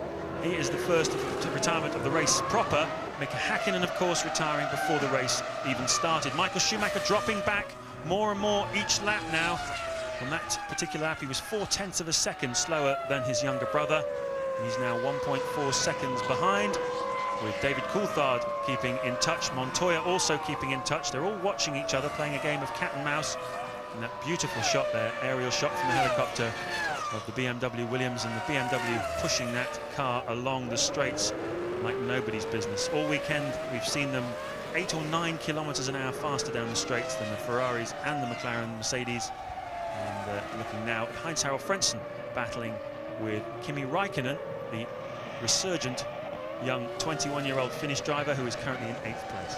And the Brits then, 3rd for Coulthard, Irvine in 11th, still chasing Panis very hard. Jenson Button 15th ahead of teammate Fisichella, who's 16th. So a moderate afternoon so far. Coulthard desperately needing to stay in touch with Michael Schumacher, his championship contender, in front of him. But a double-edged sword for McLaren today, with Häkkinen not starting this race, is of course Williams are just 16 points behind them in the Constructors' World Championship. And Ralf himself is a mere 19 points behind David Coulthard, who's 2nd in the World Championship. So with a lot of points to play for this year, and the kind of performance we've seen from Ralf and his Williams of recent times, Ralf suddenly bringing himself right into contention. Yes, he's been dismissing his own championship hopes, but I'm with you, Martin. I think if he wins a few more races, and particularly if Michael Schumacher has any run of bad luck, then it could certainly, the pendulum could swing Ralf Schumacher's way. As we continue to watch this battle, you can see on your screens between 7th and 8th place, Heinz-Harald Frentzen and Kimi Räikkönen. Frentzen not having a fantastic weekend here, once again out-qualified by his teammate Jarno Trulli, just 0.6 of a second between the two of them, and managing to hold off Räikkönen, who we just run out of superlatives to speak about Räikkönen, haven't we, Martin? He just keeps moving, qualifying well, keeps moving forward in the races. Yes, and here he is once again in front of Heidfeld, his much more experienced teammate, and especially here of all places, James. Heidfeld, being a Prost driver last year, would have tested here just about every other week, but been no testing here or anywhere else this week. During the week of a Grand Prix, it's not possible, but they have had back-to-back Grand Prix. Of course, they were racing last weekend in Germany, and that's an unusual situation these days because it takes so long to demount the paddock and the digital TV compound. It's very unusual for them to have back-to-back races now. It takes too long to re-establish it in a different part of the world. They've done it because of the location this week, but the drivers then fighting hard for the 2nd consecutive Sunday, but that should not be a problem to them. Extremely well, Kimi Räikkönen. If you reflect, he actually started 13th on the grid as well, Martin, so he's made up 5 places in the first few laps. We're looking now at the race leader, Ralf Schumacher, currently enjoying a 1.4 second lead over his brother Michael, with David Coulthard in 3rd place. And we should turn our attention now, I think, to the strategy side of things. We mentioned at the outset you could go 1, 2 or 3 stops. Doesn't look to me as though any of these guys are stopping just once. Do you think they're all on a 2? Nobody seems to be making any breaks, do they? No, I think they're going to be pitting roughly the same time. I would guess lap 25, lap 26, something like that. Maybe a lap earlier for some of them. From what I understand, talking to the various teams, they all agree on this. There's no point running shorter or longer. There's an optimum time to make your pit stop with your tyre degradation, which is a fraction of a second per lap, and that's when you should come in the pits if you want to maximise your on-track time. So any one of the top 4 at the moment could certainly win this race. We've lost Mika Häkkinen, who was another potential race winner, but a 2-stop strategy would see the drivers coming in for their first stop around about lap 24 to 26, and then their second stop around about lap 45. That's what we're expecting to see this afternoon. We can have lead changes on the track, we can have lead changes in the pits. An awful long way to go at the moment in this 71-lap French Grand Prix. I think there'll be a few mechanics just beginning to stretch their muscles and crack their knuckles down in that pit lane, because it's just that kind of afternoon where the mechanics make the difference for the result of the Grand Prix, James. Yes, I've seen it many times, been down in the garages myself, but Louise Goodman has news for us from Mika Häkkinen. Yes, I have Mika with me now. Mika, I know you're not able to tell us exactly what happened, but just tell us the thoughts that went through your mind when you stopped on the grid there. Well, I think simply it's just what's going on in my mind that time, you know. It's like feeling like you cannot believe it. You can't believe how bad luck I had that kind of situation, you know. When engine started, I thought everything is fine, and they suddenly stopped. And I just sat there, and the team mechanics tried to do everything to make the car to start again. So I was super disappointed, but I walked away again and said, well, just have to look the future and try to still to look very positive, you know. Thanks, Mika. Yeah, I mean, it's tough, isn't it? And especially after such a disappointment, the adrenaline was getting ready to boil up, and all of a sudden it just falls completely flat on you. Good of Mika to talk to Louise in that situation. Quite clearly doesn't want to have to explain what exactly went wrong. He can't explain why probably at this time. It'll need looking at through the data acquisition on the car. But Mika Häkkinen then out of this Grand Prix, and he remains on 9 World Championship points only. After 10 races it will be at the end of this one. Michael Schumacher though setting a new lap record, a 1:16.848, just closing the gap just a little bit to his brother Ralph, who still leads. That's Rubens Barrichello, who's still in 5th place with Juan Montoya. There he is in 4th place just ahead of him, and also a man worth watching. But let's just talk about this brotherly love thing, Martin, between Ralf Schumacher and Michael Schumacher. Obviously, a little bit of a fallout after the Nürburgring race, where we initially thought as we left the circuit on the Sunday night, it was because Ralf felt Michael had tried to push him into the wall off the start line. But now they're trying to make us believe that, in fact, it was just Ralf was upset at the stop-and-go penalty he received, and both brothers saying nothing between us, we're as close as we've ever been. What's your spin on it? Well, the Schumacher brothers are now a worldwide brand, aren't they? And of course, everybody's going to want to try and get a Jemmy bar between the pair of them and understand what they really do tell each other when they're laying on the beach in the winter or whatever. Do they talk tyres? Do they talk team personnel? How much do they really tell each other? And how long then? How long will Michael Schumacher carry on saying, look, hey, I don't mind finishing second if my brother wins the race? And I don't believe that. It's going to be, in my experience of Formula One, impossible for these two Schumachers to end up or remain very close through what is going to... They're both now nailed to their teams. They're both now nailed to their teams for another 2 or 3 years. We're going to see a lot of head-to-head action. And Louise is with Jacques Villeneuve. I am indeed, Martin. Jacques, any ideas what stopped you? Electrical. I'm not sure what happened, but suddenly it switched off. We saw you looking down into the cockpit. Were you hopeful that you could rectify the problem, or were you just trying to work out what it was? Well, I was wondering if there was any button I could press that would do something, but no, the car just switched off. Bad luck, thanks. Sounds like he was looking for the ejector seat there. He sounds pretty unhappy about all of that. It's not been a great season for Jacques Villeneuve, that's for sure. And Frentzen then continues to be under pressure from 8th place man, Kimi Räikkönen. Yeah, Jacques Villeneuve's not scored any points for 3 races. And that's an awful long time for the 1997 world champion, but these two going at it hammer and tongs, because of course, although they're only in 7th and 8th place at the moment, we're still only on lap 16, an awful long way to go, and they could well end up with points at the end of the day if they keep pressing on. Where did Räikkönen go? He may well have gone in the pit lane. You can easily disappear, and Räikkönen then going for an extraordinarily early stop, so it looks like he's either decided to stop early within his 2-stopper and try to clear Frentzen. I doubt it, because he's going to go back out into the pack in a lot more traffic and get held up anyway, or he's on a 3-stopper, which is probably more likely. Meanwhile, Ralf Schumacher has done a lap record of a 1:16.6 this time around as the fuel load begins to ebb away. Strange decision there by the Sauber team to bring Kimi Räikkönen in. Possibly he had a slow puncture, something along those lines, although he seemed to be harrying Heinz-Harald Frentzen. It's too early, really, to come in on a 3-stop strategy, and he put far too much fuel in for it to be a 3-stopper as well. We'll keep an eye on what Kimi Räikkönen is doing, but at the moment, Ralf Schumacher is pressing on. A new lap record from him, a 1:16.667. He leads after 15 laps from Michael Schumacher. 1.6 seconds the margin between the two of them. Coulthard is 3rd, Montoya 4th, Barrichello 5th, and Trulli only 15 seconds behind the leader in 6th place.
Of the French Grand Prix, and this is Eddie Irvine putting enormous pressure on the BAR of Olivier Panis. This is the battle for 9th place. Could yield points at the end of the day, so everything is at stake here for both of these drivers. They're fighting tooth and nail at the moment. Irvine has been much quicker than Panis through the final stages of the lap, and chucking the car all over the place in his attempts to get past the British-American racing car. Amazingly, that's Enrique Bernoldi pulling off in the Arrows Asia Tech. He was down in 13th place, but looks like his race is run. But this is the battle, as I say, between Panis and Irvine. Panis yet never scored points, would you believe, in the French Grand Prix, his home Grand Prix in all those years, as we look at the timing stand of Jaguar. And once again, you can see that Eddie Irvine has lost ground through that first corner, so Panis able to use the Honda power, but Ralf Schumacher pulling out yet more of a margin, more speed, a 1:16.585, and he's certainly belying all the comments we made about those Michelin soft tyres. At the moment he's finding more and more speed and more grip from them, Martin. He did. Gerhard Berger was saying to me he didn't believe there was much time difference actually between the soft and the hard that his two drivers are on, but he said, I'm really not at all sure about the durability, but they're on their 20th lap and so far they're looking pretty durable. Another 6 or 7 and we're expecting them in for a pit stop, so no dramas at all then for Ralf Schumacher. He's just holding on to that 1.7 second lead, but the first 5 cars, Ralf Schumacher, Michael Schumacher, Coulthard, Montoya, Barrichello, and are all lapping in the late 1:16. And still only 10 seconds between them, first to fifth, so it's very close. Kevin Piper, what can you tell us? Yeah, just to underpin the point you're making about tyres there, down here in the Williams garage, we're in stark contrast to the earlier scenes at McLaren. It's all cool, calm, collected. Patrick Head and the team with their eyes firmly fixed on the various screens and monitors here, charting the progress. But the point is worth making that Juan Pablo Montoya was absolutely adamant after qualifying yesterday that he had made the right choice.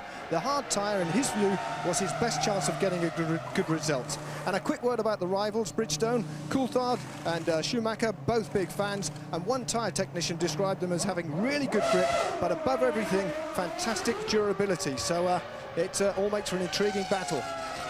Jenson Button pitting there from 13th position and showing that they were on a relatively light fuel load at the beginning of the race, so bad news there for Jenson. That's put him down to 15th. Raikkonen, who made that very early stop, I think you're right, James, Raikkonen's stop could not have been a scheduled one in any way, shape or form, and that's put him back down in 14th place. Shame for him, but up at the front it's still equally tight. Now, you'll have seen when Jenson Button made that pit stop that the front tyres he put onto the car looked like they'd already done a race distance, and that's because with these softer Michelin tyres, they're all having to what they call scrubbing them in, just putting a few laps on them first. Now, you look at the tyres there of Ralf Schumacher, the race leader. He's on the same kind of tyres as Jenson Button, and I understand that they needed to start this race on tyres which have done 13 laps at least. And that's certainly what looks like what Button had just put on his car. And no doubt Ralf Schumacher, when he comes in for his stop, sometime in the next 5 or 6 laps, he'll be putting the same on. But just look how close it still is at the front. Still only 10 seconds separating first to fifth. And they're amongst the back markers then, James, albeit the ones that have stopped. And the teams very much calculate this when they're working out their strategy for the afternoon. How long will it be into the race, given normal lap differences between the front and rear of the grid, before they catch the back markers? Fortunately for Jenson Button, he is one of the back markers, and right below us we have the Ferrari mechanics coming out now to make a pit stop. Just looking to see, I think it might well be Michael Schumacher who's coming in, and it's Rubens Barrichello, in fact. Rubens Barrichello coming in to make his first stop from 5th place. No apparent dramas at the moment. Revs are up, he's disappeared from underneath our commentary box, and away goes Rubens Barrichello into that new pit exit where you feed in much later. Some of the drivers have been unhappy about that, but it's certainly a better solution than feeding you in right into the heart of turn 1. But I think there is a point where the cars come very close together at a very high speed. Some of the drivers uncomfortable with that, but that then is Heidfeld in for his first stop of the afternoon. And Michael Schumacher there, currently still in 2nd place, 2.4 seconds now behind Ralf. Yes, Ralf has cleared Jenson Button, though Michael Schumacher still has yet to do so. And we're entering the zone now for the first pit stops. Everybody looking very carefully at what everybody else is doing. You can see this is the battle now. Irvine got in front of Olivier Panis. This is the battle for 9th place. Here's how he did it. So it's into the last part, and he's going to take the big banzai up the inside into Lise. That's a cheeky move, but it pays off as long as you have a willing partner, and that's a clever move from Irvine, one he had to make. He has a much faster car, and Panis then really not fighting that one too hard, James. Oh, he seemed very wide over, didn't he? It's almost like inviting him through. Yeah, I think he saw it launched, and once you've elected to have a go at that move, there's a one-way street. You switch that move on, you cannot switch it back off again halfway through, and I think we all know that. We've all achieved that move at some point or other, and we've all been victims of the same move. What do? Just close your eyes and hope for the best? It's a little bit like that, and you launch into that last corner, you think, well, why didn't I go into that as fast as that every time? Eddie Irvine's made it work for him. I wonder whether it looks like Olivier Panis might well have dived into the pits there, having got past by Eddie Irvine, but there's your race leader still after 22 laps of this 71-lap French Grand Prix, approaching the first round of pit stops. Ralf Schumacher still by 2.4 seconds from his brother Michael. Coulthard is third, just another 2 seconds down, and then it's Montoya and Trulli, so very much action stations coming up. It makes sense that Barrichello's pitting earlier than the others. Remember, he started in 8th place on the grid. By having 10 or 15 kilos less fuel, he had a much better chance of overtaking in the early few corners, and of course, he made that pay off very nicely as Jean Alesi then in the Prost Acer makes his stop. Some very used Michelins going on. 8.4 seconds. I don't know why they keep cutting away to the pit wall when they're doing that. It'd be nice to see the cars depart. They were absolutely exasperated in the Prost garage after qualifying yesterday. Apparently Jean Alesi could not get his head into gear at all. It was a French Grand Prix, maybe he was just overexcited, but he was over a second slower than his teammate Luciano Berti. Apparently all his discipline of all these years of racing, he's been in Formula One now for 12 years, all went completely out the window, and he completely underperformed yesterday. He just got too emotional. We saw in the build-up to this show just how emotional he can be. Obviously very excited about his work for F1 ITV this week, James. I'd imagine the fact that he was going to be on the telly today, maybe that spoiled his concentration. But Barrichello then, that's a very, very fast lap by him on the fresh tyres. And that's an indication of just how much the fresh tyres are worth, because of course Barrichello will have taken on quite a bit of fuel. That should slow him down, but no, it's speeding him up because the tyres on the lead cars now are beginning to show their age, just as we predicted. We're on the 24th lap. And this is the Williams pit crew getting ready to receive one of their two drivers. They're both contenders in this race. Ralf Schumacher, of course, is leading. Juan Montoya is in 4th place, and it's Ralf Schumacher who comes in, the race leader, on lap 25 to make his first pit stop, bang on schedule. Tidy work so far. Fuel going in. Look at how old those tyres are, Martin. Yeah, they look well tatty, don't they? But clearly they're about to do the job, and that looked like a longish stop to me. That did not do the job. Yes, that's at least 2 seconds longer than it should normally take for a two-stop pit stop, so the window has now been opened for Ferrari. Michael Schumacher, can he get the hammer down? He was just 2.4 seconds behind his brother when his brother made his pit stop that time round. And Ralf certainly seemed to have the fuel hose on for quite a while, but I think the delay there was the right rear tyre. It wasn't all fuel that went in there by any stretch of the imagination. So Michael Schumacher, can he do enough now to get it in the pit stops to take the lead? And the pit stop, I believe, James, will be this lap. Once again, there's an army of Ferrari mechanics in scarlet overalls and scarlet crash helmets underneath our window. Michael Schumacher in Chateau d'Eau. A couple of corners now to the entry of the pit lane. We think he will clearly be in this time, and they're putting brand new tyres on, I can see underneath there, and he'll duck left now, and there he goes. Schumacher then, your current race leader in the pit. Well, he sat his fastest first sector of the entire race at the beginning of this lap. His middle sector wasn't too bad. He was 2 seconds behind his brother when he came in, but after a slow stop for Williams, they lost time. What's going to happen here? A cracking stop by Ferrari. Is this going to be enough for Michael Schumacher to take the race lead? He's going so slowly, it must feel like an eternity down the pit lane. And has he done enough? I believe he will have done enough. I would be very surprised if that's not enough for Michael Schumacher to have got out in front of Ralf. It was a turn a bit second, quicker stop. He had a quick in lap too. And where, yeah, there he is. Yes, he's done it. Ralf Schumacher then now demoted to 2nd place. We think he took on about 74 litres of fuel, so a moderately short middle stint of the race then for Michael Schumacher. Yes, and of course we saw Ralf Schumacher being delayed in the pits, but I don't believe that was all fuel going in. I do believe it was a slight problem with the rear tyre. We'll have to have that checked out, but obviously it'll make a big difference to when they make their second stops. Michael Schumacher, we're expecting to come in around the mid-lap 40s, but here's a man who still has not made his pit stop. David Coulthard, currently in second place, just 1 second behind Michael Schumacher on the racetrack. When he rejoins, he's going to come in at around about 5th place, I think, behind Ralf Schumacher, as Jos Verstappen makes his first stop of the afternoon. So they're all choosing the optimum strategy finally then, and here then is Coulthard. He goes a little bit further down the pit lane to find his crew. Of course, they were second in last year's World Championship, so they're positioned second in the pit lane at every circuit we go to, and they're looking like they're fueling him slightly longer for David Coulthard. I believe he will stay in effectively what is 3rd place, although of course Montoya, your 4th place man previously, has not yet stopped. But of course Coulthard was racing with Michael Schumacher, was only a second shy of him. Is he going to rejoin? Where is Michael Schumacher? Is that Michael Schumacher behind Coulthard? I wonder if it is. I think it is. Do you think so? I think it's more likely to be Barrichello. He's been lapping quickly. So there's Ralf going through your picture, and there's Coulthard shaping up to pass the Minardi. But I think Barrichello, remember, he pitted early, put in those very fast laps, and it's helped his race enormously. Yeah, Coulthard must have lost a little time, though, as well, Martin, I think, because he was only a second behind Michael Schumacher when he dived in for that stop. So that's Rubens Barrichello down in 5th place. Coulthard then drops down just in front of him. Montoya has not yet stopped. How much fuel has this man got on board? That's the $10 million question. Of course, he's using the harder of the Michelin tyres. And Juan Montoya now in the box seats as far as this Grand Prix is concerned. All eyes at Michelin will be very much on him, of course. This is their first home Grand Prix since their return to Formula One after a long absence. Their first pole position this weekend with Ralf Schumacher, and is Juan Montoya going to get his first Grand Prix victory this weekend as well? Well, I tell you something, James, if he's won stopping, he's won the race, because he's been able to match the early runners, and we know he's got the harder tyres on. If he did, and I'd be amazed if he did, because he should not be going that quickly, given the fuel load necessary to do that. But Montoya then marching on his way, lap 28 of this Grand Prix, and last time around he had a 9-second advantage over Michael Schumacher.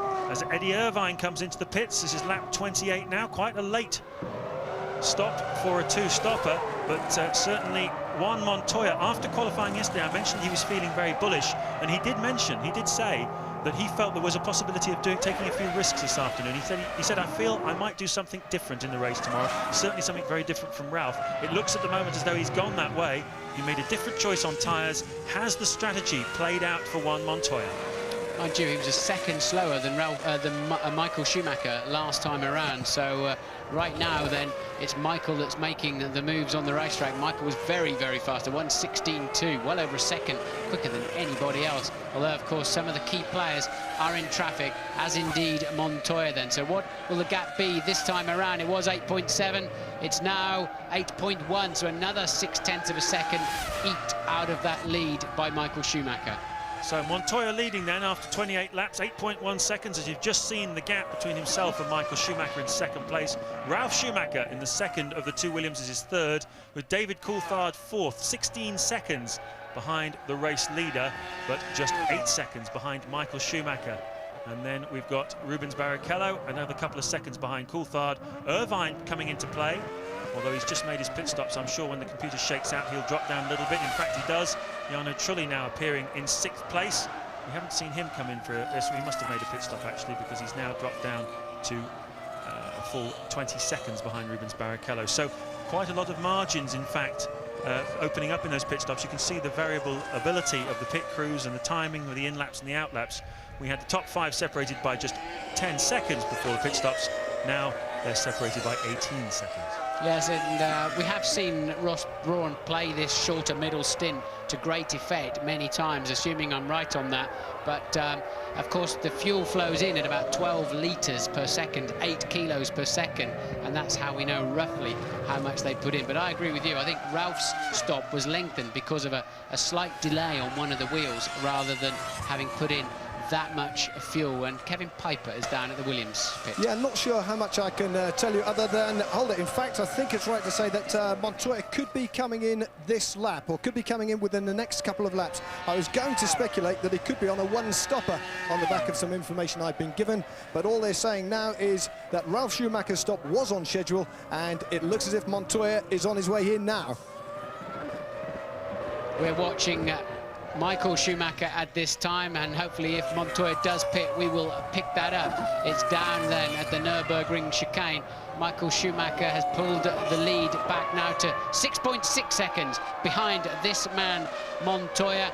He's got a bit of traffic ahead of him. He should not really have to clear that car before he enters the pit this time around, and we believe the pit crew are out. Yes, indeed, the Williams pit crew are ready to receive Montoya, and he has lost a bit of time.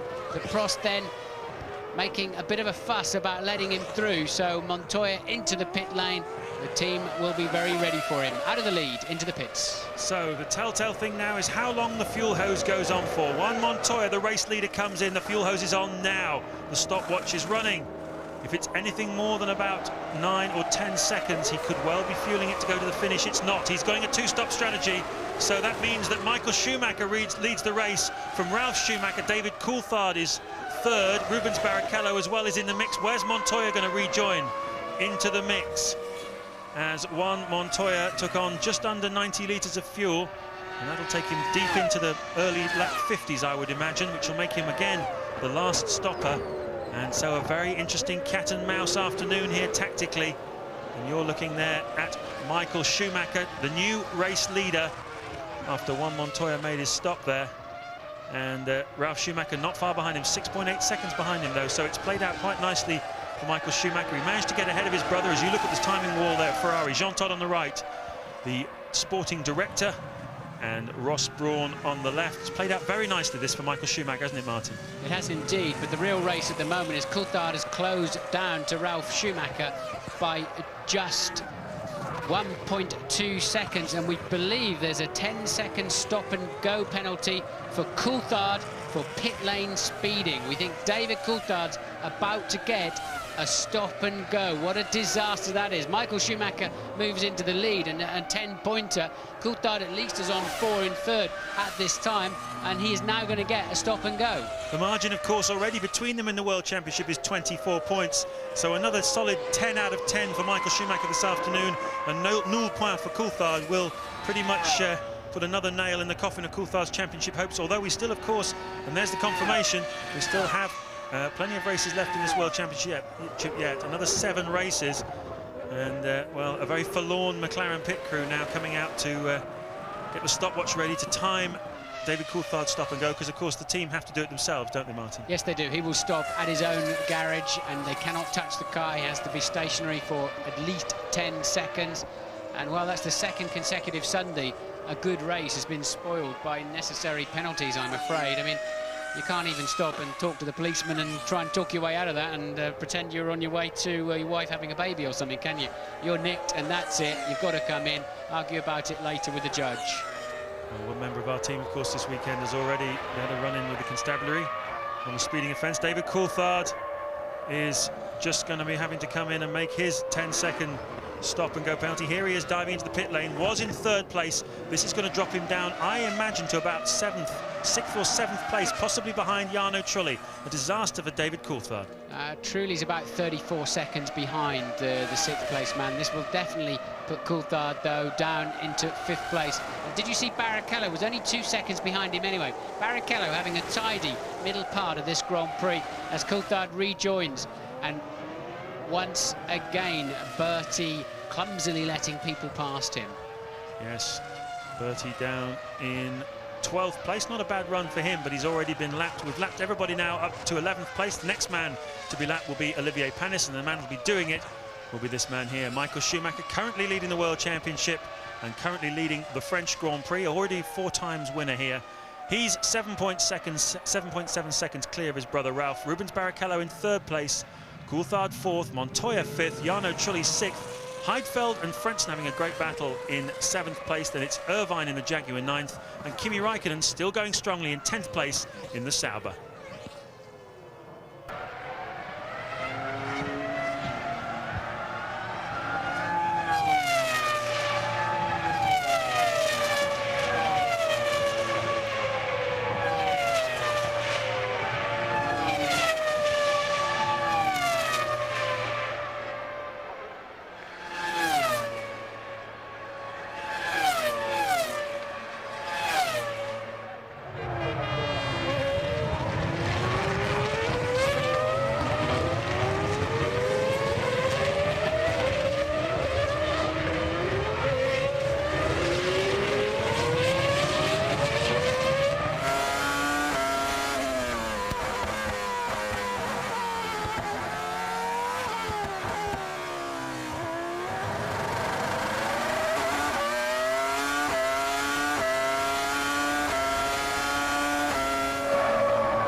Approaching half distance then in the French Grand Prix. You've missed nothing. Michael Schumacher still leading this race by 10 seconds now from his brother Ralph, with Rubens Barrichello in the second Ferrari, who's been the major benefactor of the first round of pit stops.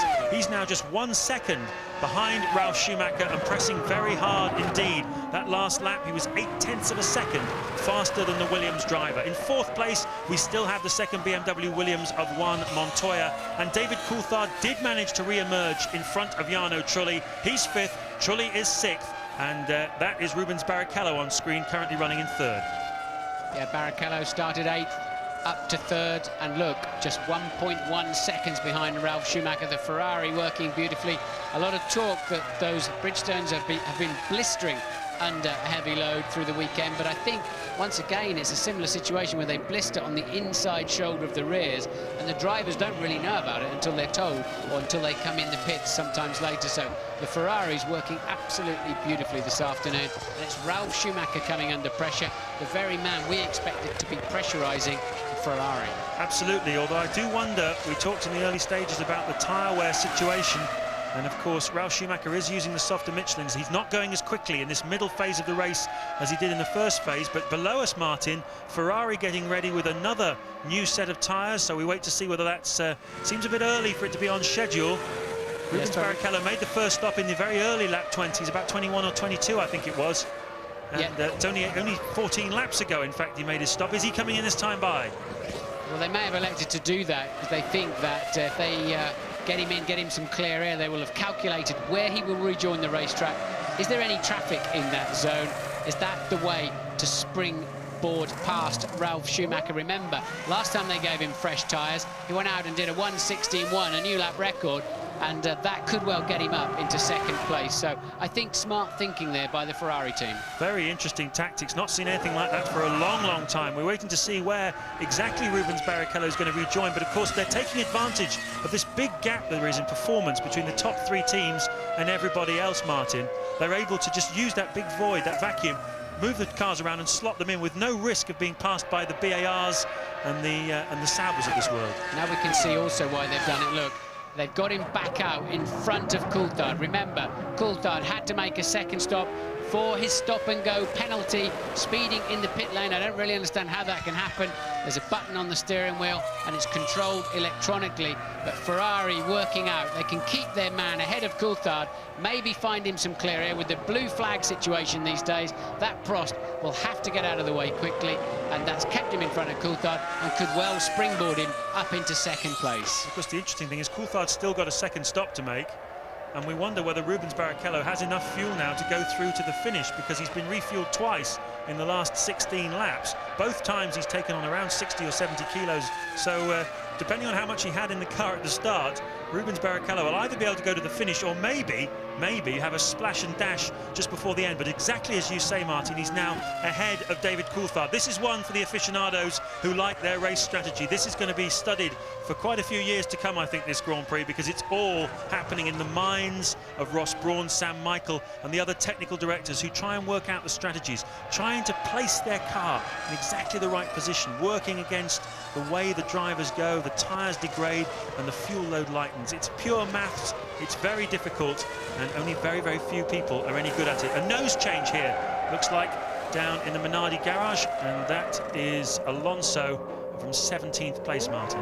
That was a very quick nose change too. It normally takes 17, 18 seconds, but ironically they had the nose on before they finished refueling. That was impressive.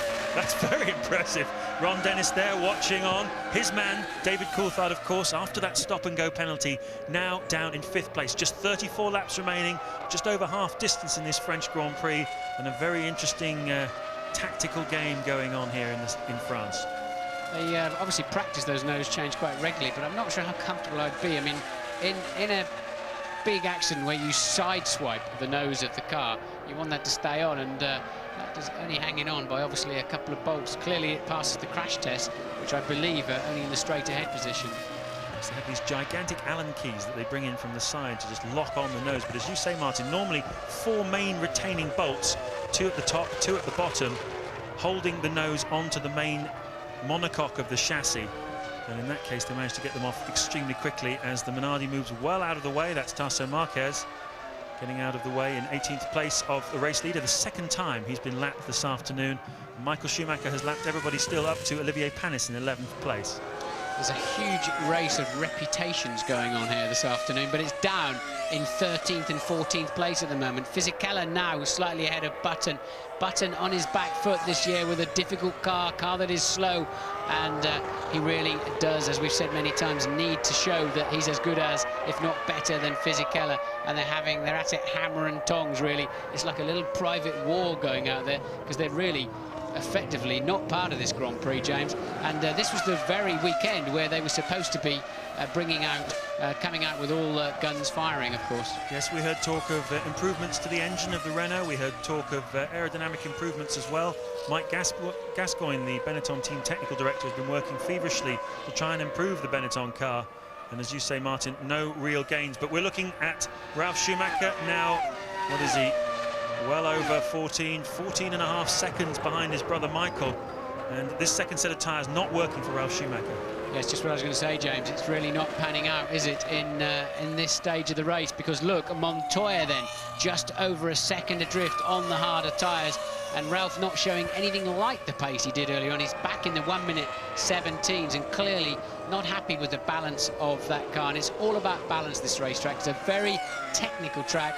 You need the car to go where it needs to go. And of course, the man who'll be really kicking himself about this is David Coulthard. He was just 1 second adrift of Ralf Schumacher when he had that stop-and-go issue. He would now almost certainly be monstering him, passing him, and up into, well, second place, really, and looking at trying to catch onto the back of Michael Schumacher. Meanwhile, it's Juan Montoya who is now climbing onto the back of Ralf Schumacher. They've got a back marker in front of them, and I think we're going to have some internal Williams squabbling coming fairly shortly.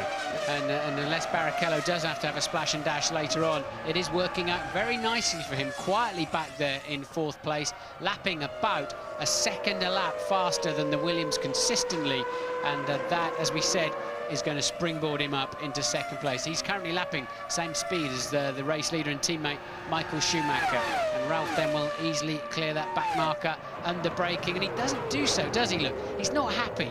That's Bertie once again sort of making a big job of getting out of the way, but Ralf did not look confident into that hairpin.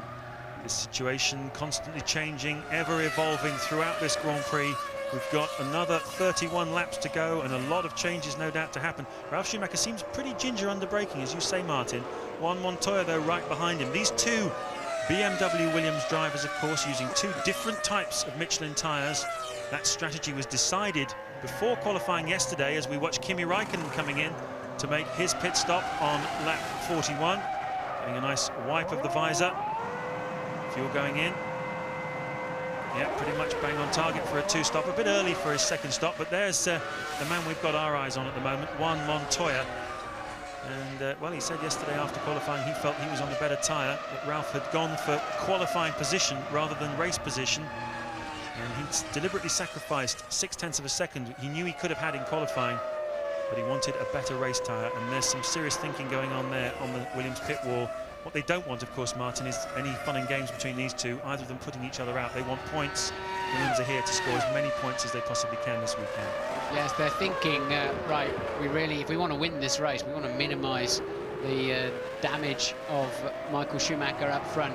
They've got to get, I think, Montoya past Ralf Schumacher somehow. Ralf is clearly not hooked up for whatever reason, and their best bet, I think, is to get Montoya past him. Of course, we'll turn our minds back to Jordan, of course, in the Belgian Grand Prix a few years ago in the rain. Damon Hill leading Ralf Schumacher.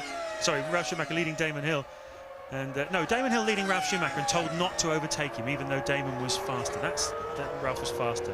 That's the situation. Ralf Schumacher took it very badly indeed on that occasion. Wasn't at all happy. What's his reaction going to be, I wonder now, if Williams get on the radio and say, listen, Ralf, we know you qualified on pole on your birthday, but one's faster, let him through. Well, Montoya's sort of got in that dirty air zone and not getting much further now. Meanwhile, Michael Schumacher's over 17 seconds ahead, so it's just not working out at the moment. Williams do not appear to have an answer to Michael Schumacher pace, the same pace he showed in the warm-up this morning. Häkkinen, as it happens, and Michael Schumacher looking blisteringly fast this morning, and Michael certainly confirming that this afternoon, and Barrichello backing that up well too. 30 laps to go in the French Grand Prix then. Still only 3 retirements, amazingly enough. Mika Häkkinen, whose car failed on the parade lap. He never even got as far as the start line. Jacques Villeneuve, who had some kind of electrical failure and pulled off after 12 laps, and Enrique Bernoldi, who pulled off after 23 laps. And here we go, Irvine makes the move finally on Frentzen, and I believe Frentzen should be penalised for that. Frentzen should let him go, otherwise he will get penalised because he saved a position by taking a shortcut. You won't get penalised if you don't take advantage, but by not losing the place, you're taking advantage. And we saw Eddie Irvine gesturing there to the pit wall. You could see he was very unhappy. He believes also that Heinz-Harald Frentzen should move out of the way. Meanwhile, Martin, as we take a look at this first. Yeah, Irvine then getting position into the chicane. Frentzen nowhere to go. He just elected to scream across the no man's land there, and that is cheating. That is not within the regulations. I'll be amazed if he doesn't get some kind of penalty, a stop-and-go penalty for that. What would have been smart there, and yes, he has let him through, look. Just was going to say, what would be smart is to let him through if he wants to avoid that penalty. Yes, this is the battle, of course, for 8th place between Heinz-Harald Frentzen and Eddie Irvine. Here it is from earlier on. Yeah, and Frentzen, look, lifted off the throttle, yielded, did not make a fight of that at all, and I would suspect the team told him to do that. Yeah, smart thinking. Yes, he waves. You can see clear acknowledgement of his mistake. It's cost him a place. It's cost him 8th place, in fact.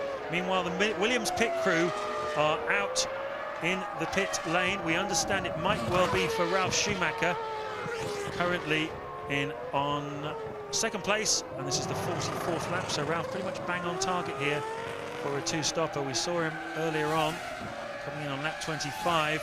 This is going to drop him down probably to about 5th place, I would imagine, 4th or 5th place, and Juan Montoya is the one who's going to benefit from it. He's going to move up into 2nd place, and of course we're still not quite sure how much fuel Montoya's got on board.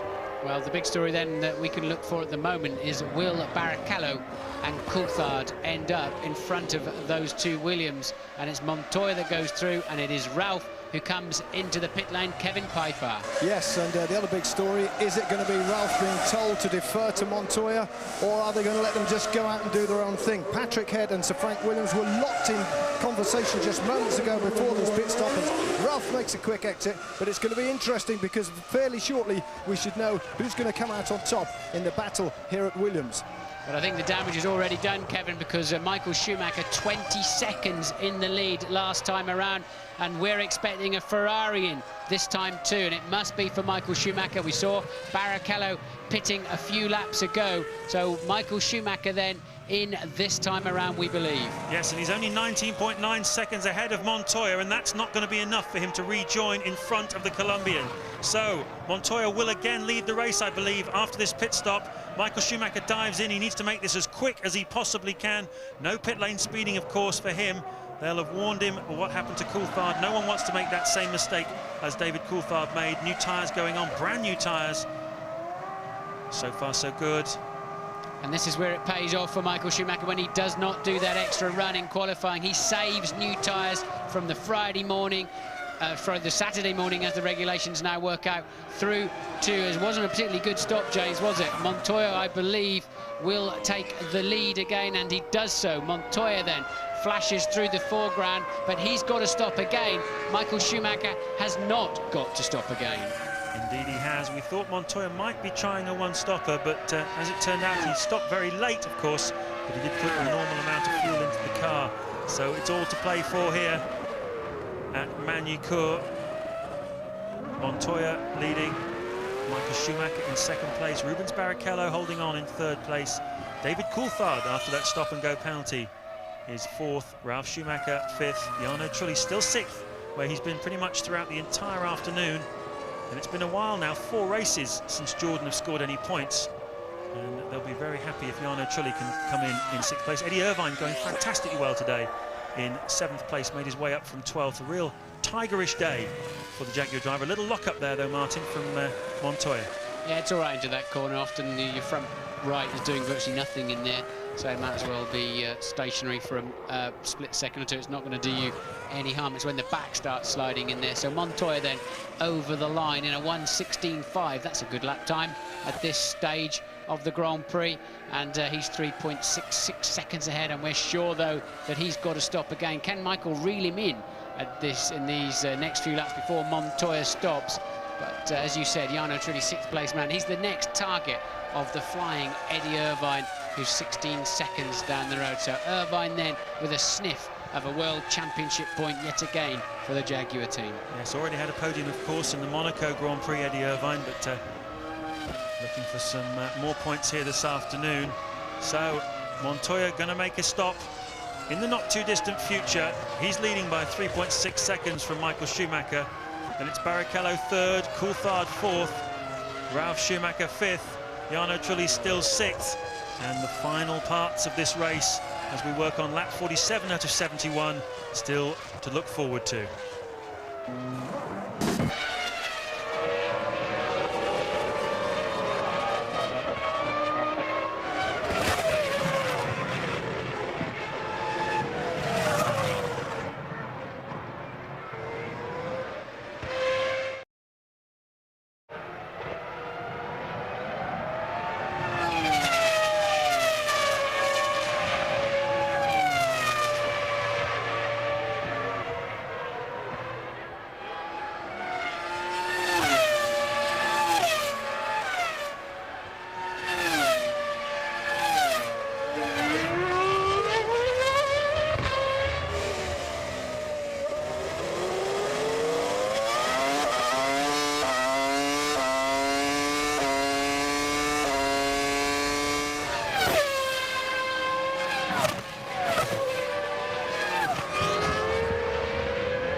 Lap 49 of the French Grand Prix. This is Michael Schumacher just saying thank you very much. Is he, Martin? Not quite sure. Maybe about time too. One or the other.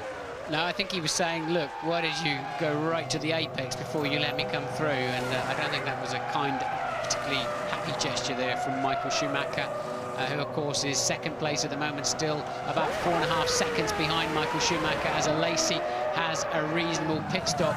But Schumacher, I think, will feel comfortable. We're all pretty sure that Montoya has to pit again, and I'm sure Ferrari will have the same information, and they will have also timed the amount of fuel going in to that Williams. And is that Frentzen? He's having a miserable afternoon. Frentzen spinning in the final corner, and once again with traction control.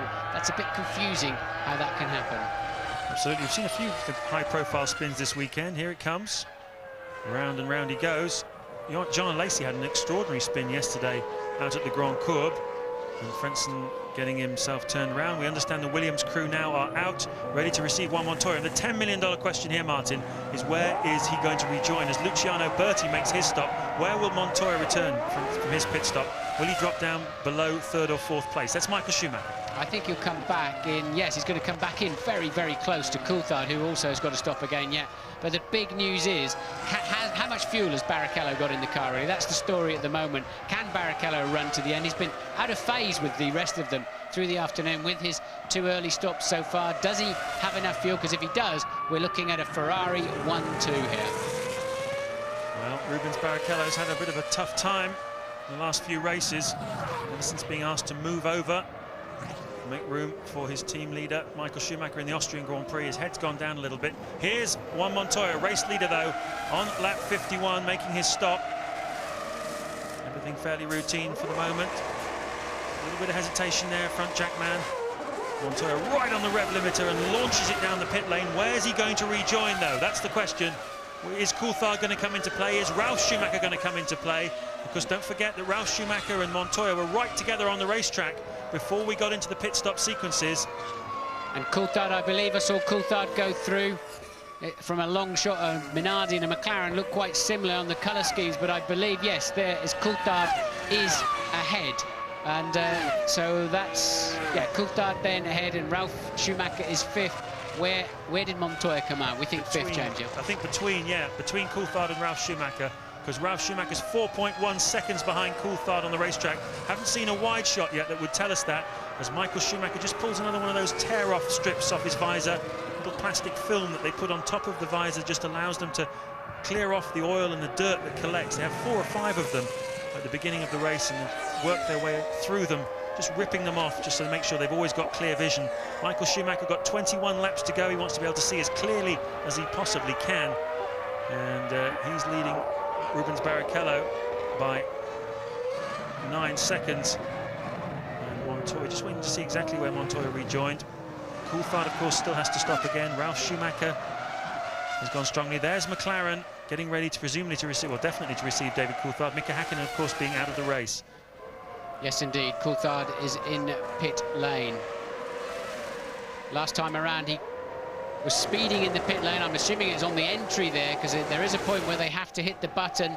I can't understand how otherwise it could have been. He could have been caught for speeding, unless he just released the button a little bit too early at the end, or the software did not maintain the speed that it needs, but I suspect it would have been on the way in. And then Coulthard joining right behind Irvine, and Irvine is yet to stop again, but that's certainly Coulthard needs to clear quite quickly that Jaguar, unless otherwise he's going to be heavily compromised. I think Coulthard will be having a big stab up the inside here, and Irvine then going way too deep on the brakes. So I think it's De La Rosa, actually. I think it's Pedro De La Rosa in 19th place, because Eddie Irvine must be right at the other side of the racetrack from him. I think that might well be Pedro De La Rosa, still tooling around in 19th place.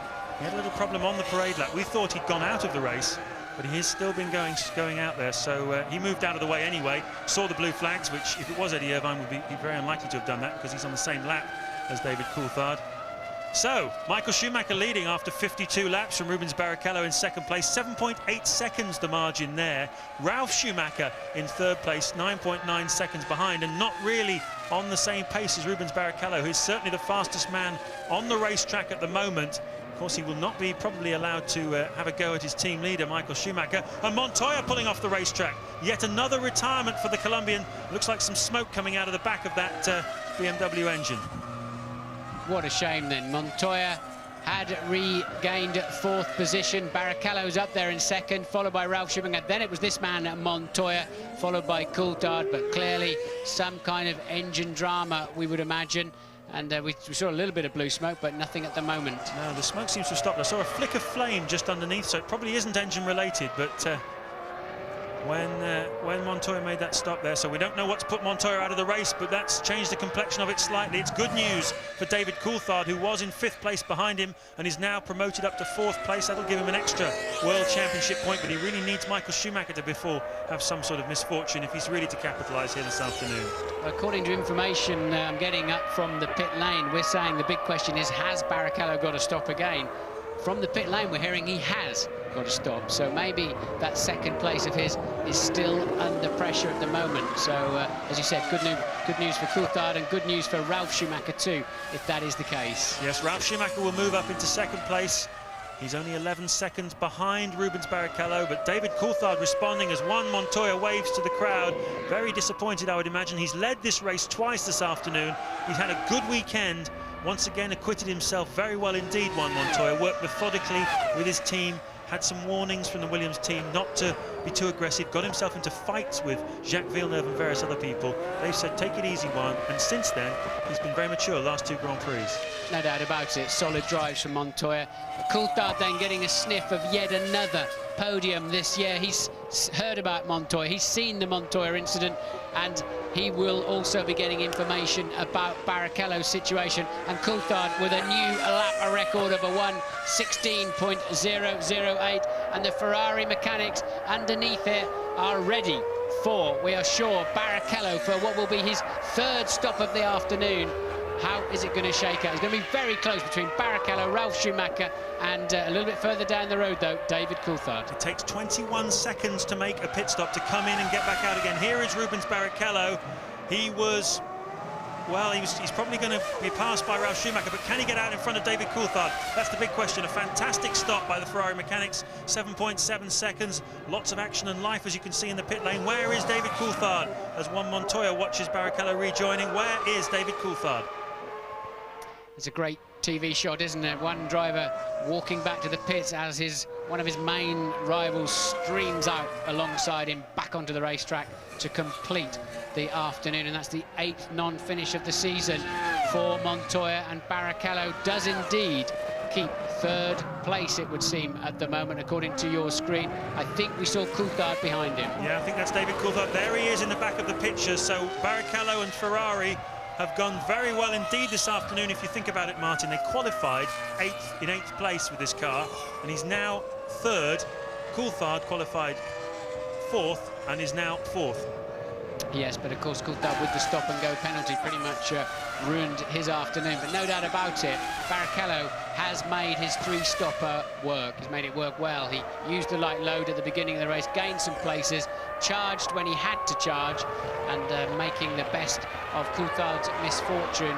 So where then is Ralf Schumacher going to be in all of this? Well, we believe he's about 16 seconds behind his brother, who leads this race. Michael Schumacher then 16 seconds ahead of Ralf, with Barrichello in 3rd place, and this man will be kicking himself later this evening. David Coulthard will be kicking himself later this evening because, of course, he was right with Ralf Schumacher, in fact, challenging him for position. As Eddie Irvine there, it looks like a fair bit of hubble-bubble, toil and trouble coming out of his airbox. The marshal pointing to him. Irvine looking like he wanted to continue there, but that car is going nowhere fast. Irvine will just be reporting back to the pits to tell them what happened and how it happened. So great afternoon for Eddie Irvine, though. Great drive there, and really pushing hard. And now you see the beginning of those engine problems as the pistons are meeting up with the valves, and all of the other bits and pieces start getting mixed in. The oil and water comes together, and then you see coming up through the trumpets and the airbox will be some flame as well for good measure, and that is the end of a very expensive engine. Still never seen a blow-up quite as spectacular as the one you had there on the start line at Silverstone, with that Peugeot in the back of your McLaren, where the whole thing literally grenaded itself to bits. Yeah, nearly barbecued everybody behind me, but no such problem there for anybody behind Eddie Irvine. But Barrichello has David Coulthard behind him. The gap 2.2 seconds last time around, and does Coulthard ever need those critical points? The World Championship is not looking strong this afternoon. Michael Schumacher sitting on 10 precious World Championship points at the moment, and Coulthard just on 3 at this time, so it's looking difficult, James. Yes, it'll be a 32-point margin if it were to end this way. Coulthard needs every point he can get. He'll be desperate to get himself up into, well, 3rd place ideally. 2nd place might be possible as well. There's 15 laps to go in this motor race. You're looking at the 2nd place man, Ralf Schumacher, who turned 26 yesterday, started this race on pole position, hoping for a victory. At the moment, a victory seems unlikely. I think the story from him, when we speak to him after the race, will be that the tyres just let him down slightly at the end. And Luis Goodman is with his teammate Juan Montoya. Oh, Juan Montoya, bad luck. We saw a little puff of smoke out of the back of the car there. Was it an engine problem? Yeah, it was a bit of an engine problem. A bit disappointed, but that's racing. I'm pretty pleased with the performance of the car in the race, because we did a big sacrifice just to then qualifying, going with the harder tire. I thought we could have had a shot of a pole if we would have been on the sub one, but we thought it was better for the race. I was running 2nd again, and it happened. Well done. Thanks. Yeah, that shows a lot of confidence, James, doesn't it? When you choose a harder tyre, you know you're going to look slower than your teammate. You know you may compromise yourself in qualifying generally, and you need a lot of confidence to say, OK, I'll take that because I believe that is the right way to go. Well, I don't think Juan Montoya has ever lacked confidence. Certainly one of the most self-confident swaggerers I've ever met. in Formula One.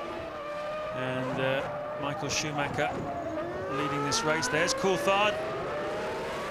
Monstering Rubens Barrichello, though. Barrichello must have run wide in that hairpin.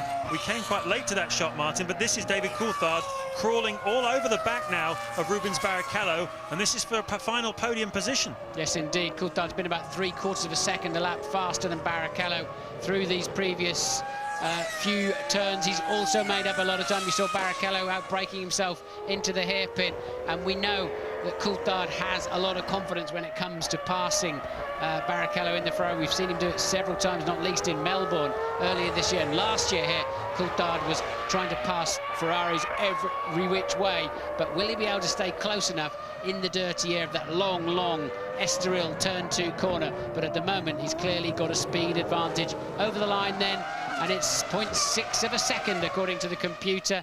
David Coulthard wants yet another podium. Yes, he's very, very hungry indeed. Of course, casting your mind back 12 months, he did in fact pass Rubens Barrichello here.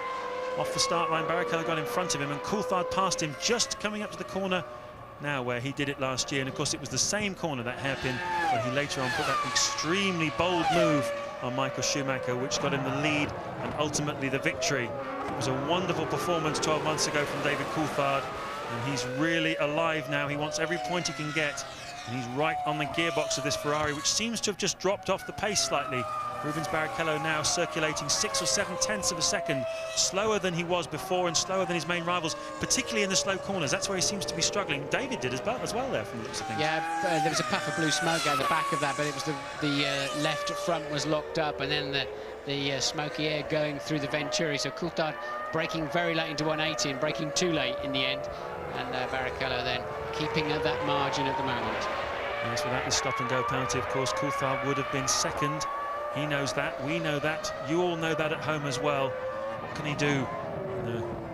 12 laps remaining to put the situation right. Well, if this was Speedway, you'd say it was team riding now, wouldn't you? And Barrichello then clearly has got a job to do to keep points away from David Coulthard. But he's got his own job to do as well, because if the race finishes like this, Ralf Schumacher passes Barrichello for 3rd place in the World Drivers' Championship. So Barrichello needing those points for himself too right now. There's an awful lot at stake here this afternoon. We're in the meat of the season, this middle phase of the Formula One Championship, as Coulthard comes very close up behind Rubens Barrichello again. Both of these cars seem to be struggling to get any kind of grip through the slower corners, and it really has been a race that's been eating away at the tyres. What's going to happen in the closing stages? Bridgestone, of course, supplying both of these two drivers. There's Ron Dennis, the boss of the McLaren team. What will he be thinking, do you think, this afternoon? Apart from Martin, obviously, apart from the stop-and-go penalty, Coulthard would clearly have been in 2nd place today. Wasn't really on the pace of Michael Schumacher. No, I think they've been better than they were last weekend. I think they took a bit of satisfaction from that, but he's going to be thinking one car didn't start the race and the other car with a pit lane speed limit. It's trivial stuff, a lot of it. It's not about, you know, a performance issue is one thing and trivial stuff's another. So not a great day for McLaren, but I think they'll take a bit of heart from improved performance, certainly compared to Nürburgring last weekend. Yes, they were 8/10 off the pace in qualifying at Nürburgring last Sunday. This weekend, just 2/10 off the pole. It's a big improvement from the McLaren team, for whom qualifying really has been their Achilles heel so far this season. But that gap now seeming to open out a little bit between Barrichello and Coulthard as they go down the back straight. Yeah, Coulthard is not as fast through that critical turn 2. Look, he's much, much faster under braking, although you do tend to get the yo-yo effect in there, the piano accordion effect, and as the car in front gets on the power earlier, opens the gap back up again. But Coulthard is much, much faster under brakes into the Adelaide hairpin. Can he get anywhere near him to have a go? Well, we've got 11 laps left. Michael Schumacher is 16 seconds ahead of his brother Ralf. Barrichello 3rd, Coulthard 4th. This is the battle. Trulli 5th and Heidfeld in 6th place. A lot more still to come.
the closing stages then of the French Grand Prix. This is lap 63.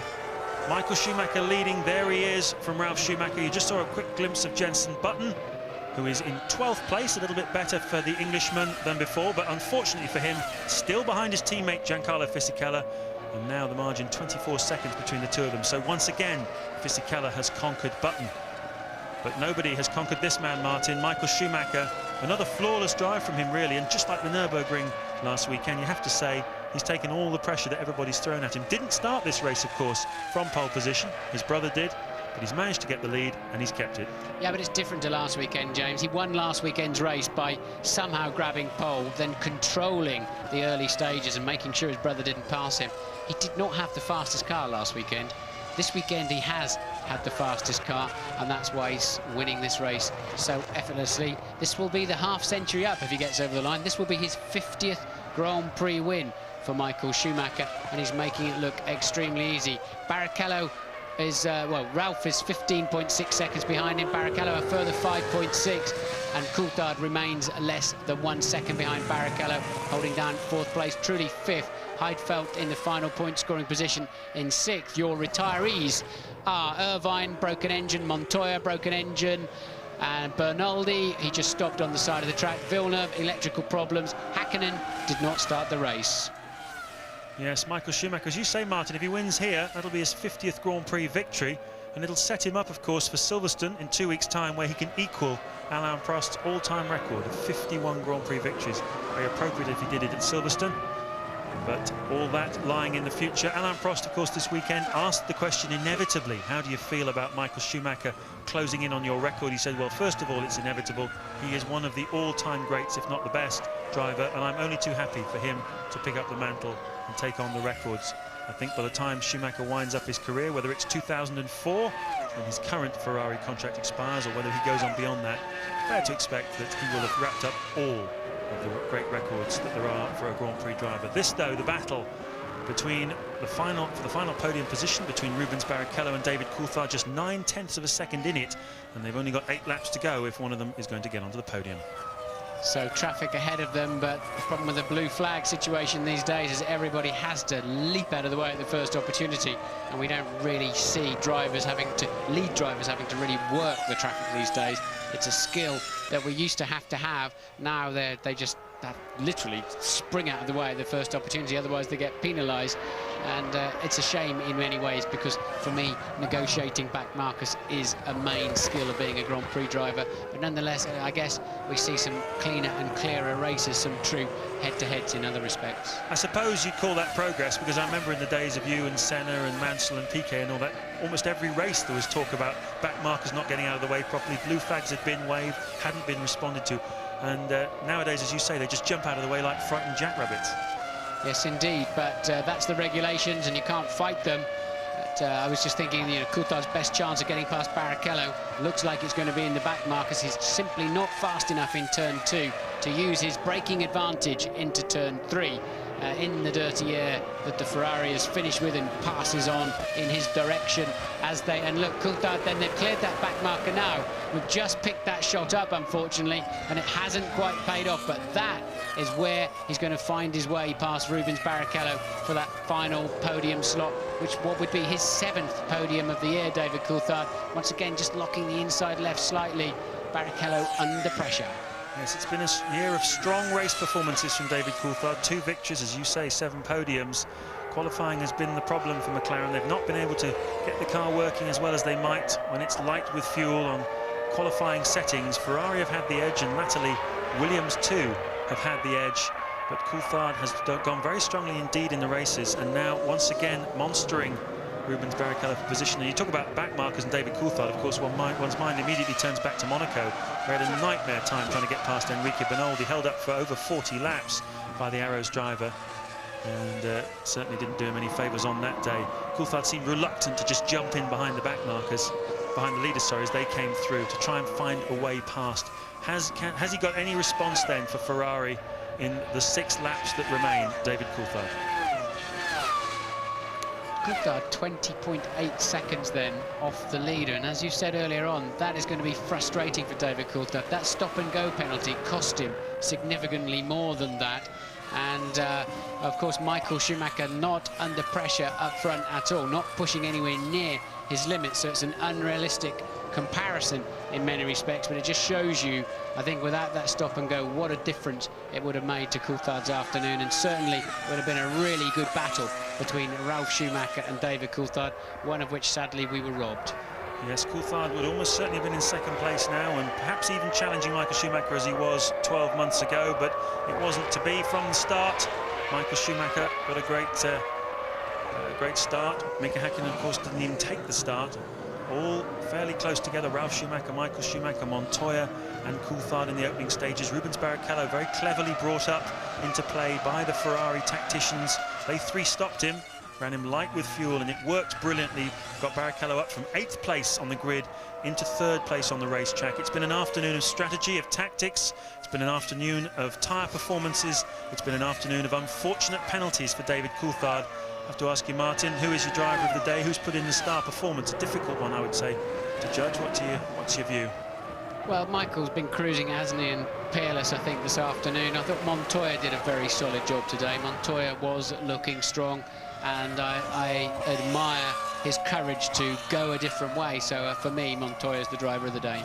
Also worth a mention, probably Rubens Barrichello, for the way that he stuck to Ross Brawn's strategy. And also, let's not forget, in 5th place and 6th place, we've hardly seen him this afternoon, Trulli and Heidfeld. Trulli, of course, in the Jordan, looking for his first points for 4 races, and Heidfeld, who is currently in front of both BAR and Jordan drivers in the World Championship, which is a great achievement for a Sauber driver. There's Michael Schumacher with just 4 laps to go, Martin.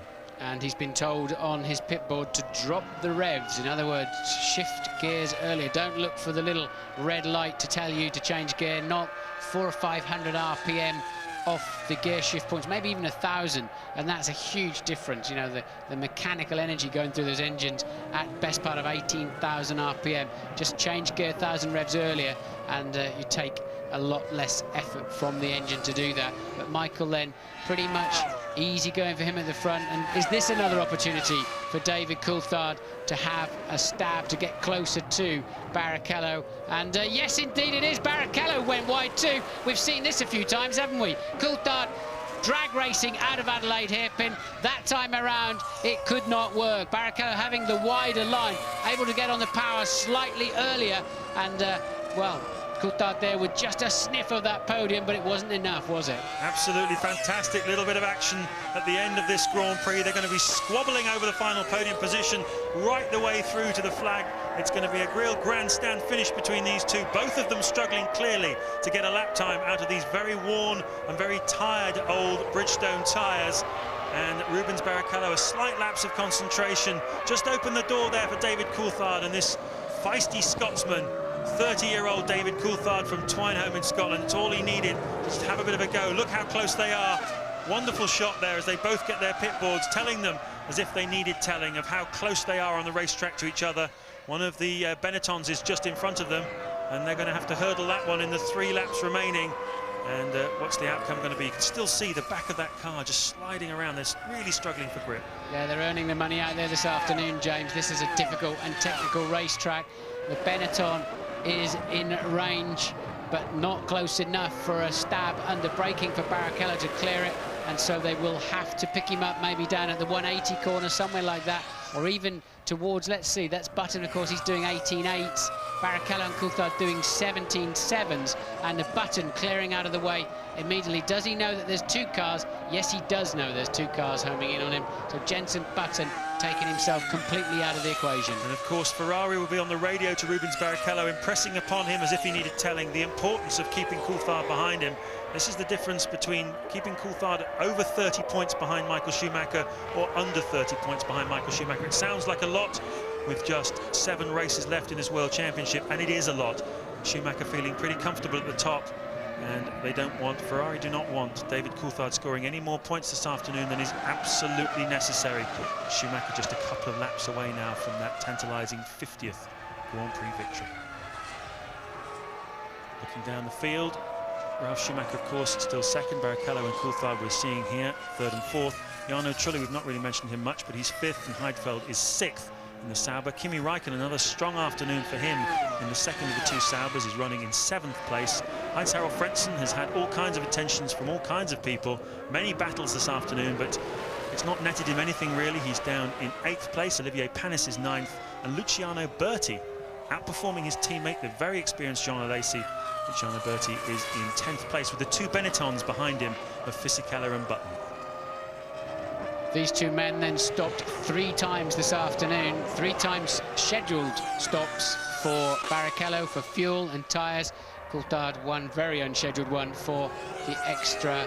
And Button then off the racetrack. Jenson Button appears to have spun out of the race. I think that's just residual smoke out of the engines there from the fact it's been switched off while it was in doing an awful lot of hard work. So final lap then, Michael Schumacher is on his final tour. I don't see anywhere now that Coulthard's going to have an opportunity to take that 3rd place. And we pick up then leader Michael Schumacher. Yes, he's had a sensational season so far, 5 victories. He's averaging almost 7 points a race. And last year when he won the World Championship, he was averaging 6. So he's already well ahead of his own averages. He's breaking records left, right and centre. This is for his 50th career victory. And Michael Schumacher, where will it all end from him? A wonderful drive, managed to contain the threat from the BMW Williams team, managed to contain the threat also from McLaren, although of course we will wonder forever what would have happened if Coulthard hadn't had that stop-and-go penalty. Perhaps we would have had a repeat of the battle through Château d'Eau for the last time.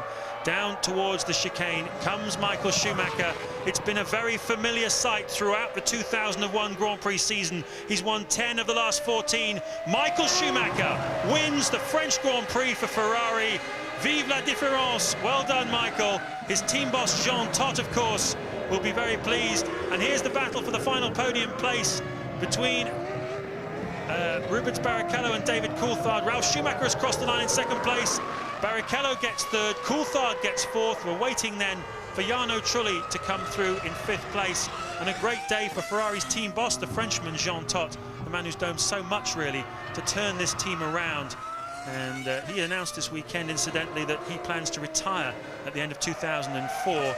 And no one will criticise him for the amount of success that he's brought to Ferrari over the years. A great day for the men in red, Martin. Yes, indeed. And Trulli then will go over the line. He's some 47 seconds behind Coulthard. Goes over the line for 2 World Championship points. And I think Eddie Jordan will be mighty relieved to score some more points in the Jordan team. They've had a rough run recently. Good news for Jordan then. Heidfeld taking another point for the Sauber team. So Ralf then up into 3rd place in the World Championship. We said, didn't we, earlier on in the programme that you can't discount Ralf Schumacher at the moment. Michael pulling away into the lead, but Ralf coming on very, very strong in the second half of the season. Yes, indeed he is. Ralf Schumacher now on 31 World Championship points, just jumping ahead of Rubens Barrichello. There is Jean Todt. Well, there'll certainly be a lot of talk about him tomorrow in the French newspapers. And very, very happy man indeed. Presided over by far the most successful period in the history of the Ferrari Formula One team since he joined, coincidentally, the team back in 1993 at this very Grand Prix. This was his first appearance in the red with the prancing horse on his shirt. And here in Magny-Cours, look how happy he is. You don't see Jean Todt smiling very often, but he's smiling today, getting the congratulations of everybody in his team. So Michael Schumacher then, 78 World Championship points. As the smoke settles over Magny-Cours, a few donuts being turned, I think, by some drivers celebrating. But yes, Jean Alesi giving it the characteristic little bit of the old Valentino Rossi, the motorcycle racer, does something a bit similar to that whenever he wins. Alesi, of course, far from being a winner, down in 12th place, but he doesn't care. As he said earlier in the programme, he doesn't mind what the results are as long as he gives his emotions, and that's what he's doing here this afternoon. The one that confuses me, James, is Della Rosa, who finished 14th. Remember, we saw him parked up on the green flag lap, parked on the side of the road, apparently out of the race. He finished the race in the end. I don't know how he got going again. Just 2 laps down, albeit last but 1. There's confirmation of the result. You can see, in fact, pretty close at the end between Barrichello and Coulthard, but no way through for the Scotsman. And that means, I'm afraid, for David Coulthard that he's now 31 points behind Michael Schumacher, and that's a pretty tall order, isn't it, Martin, with just 7 races remaining in the World Championship? It's very tall. It's not impossible. Of course, there's 70 points max available, but he needs Hakkinen up there helping him. He doesn't need the Williams team up there taking points away, and at the moment he could be using Williams to take points away from Ferrari if he had a faster car, if he was having a better run, but it's the other way around. Michael's able to not only beat the McLaren, he's able to put the Williams between him and those 2 silver cars as well, so Michael looking seriously strong. Yes, the British Grand Prix in 2 weeks' time, of course. Coulthard was 1-2 on the row. He's going to need to win 3 in a row if he's going to get back on terms with this man, Michael Schumacher, and just look at the joy. Never, ever backward in coming forward to show his pleasure at a race victory, Michael Schumacher. I remember when he first came into this sport, he would bounce up and down whenever he got on the podium, and he's continued that sheer exuberance and joy right the way through his career. The 2 brothers there congratulating each other. Ralf Schumacher, well, he managed to get 2nd place. He salvaged 2nd place from what was a very difficult afternoon for BMW Williams. It was all about the tyres really here this afternoon. It was about managing them. It was about managing the race strategy. It was about driving the car to the maximum of what it would do at any time during the Grand Prix. And the Ferrari mechanics just celebrating with their 2 drivers as well. Rubens Barrichello looks quite pleased with himself, and you can't blame him because, of course, he did finish 3rd when he started 8th on the grid, and the technical director of Ferrari, Ross Brawn, is talking with Lewis Goodman. He is indeed, James. Well done, Ross. Would you describe that as a classic tactical Ferrari victory?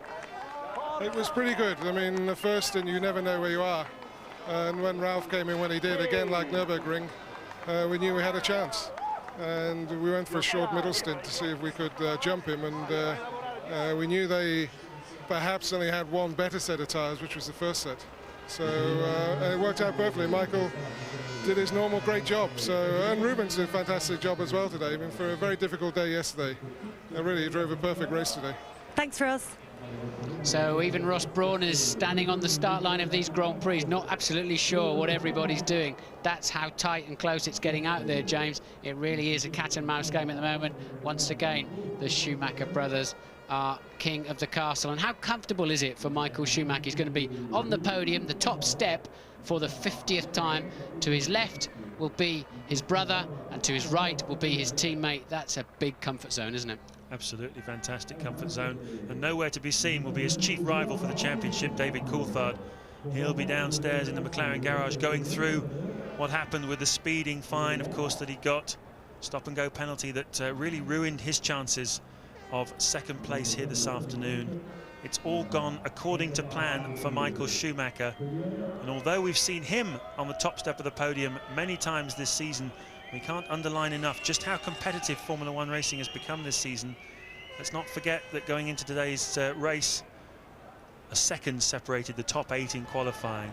4 different chassis up there, 2 different tyre makers.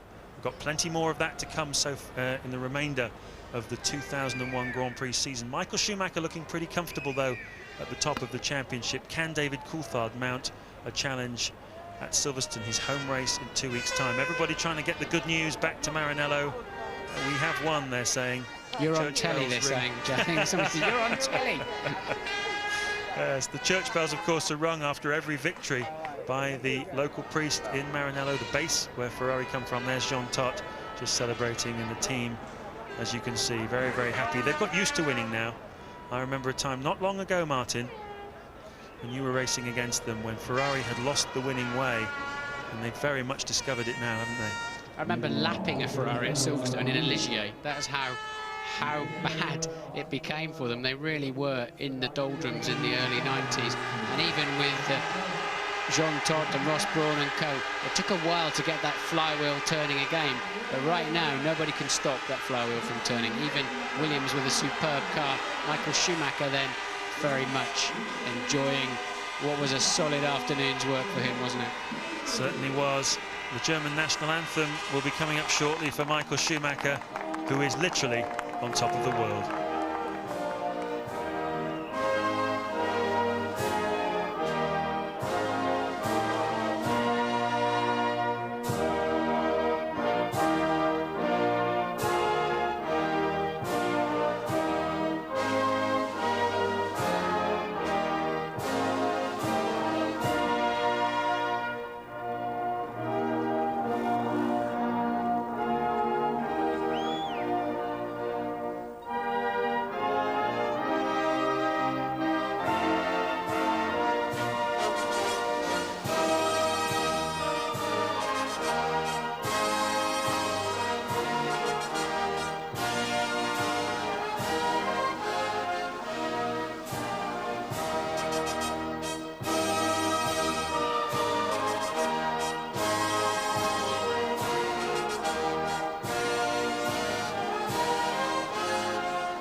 Victoire.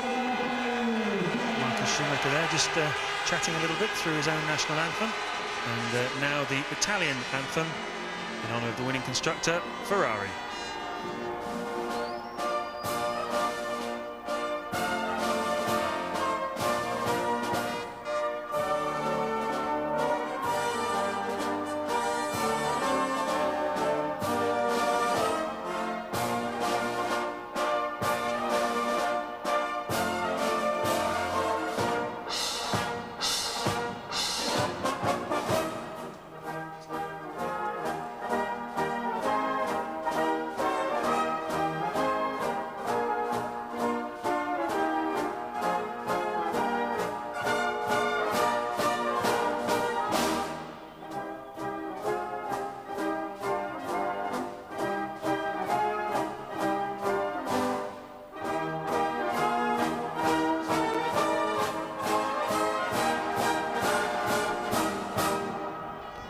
Well, some rather sour-faced critics back in Italy criticising Michael Schumacher whenever he conducts his mechanics, who always love vociferously to sing the Italian national anthem. I think it's a good idea for him to do it, but some people back in Italy find it patronising, so he's stopped. But there he is, collecting the trophy. He's got one or two of those in the cabinet back at Vaucluse in Switzerland, where he now lives. And once again, he finds himself on the podium with his brother Ralph.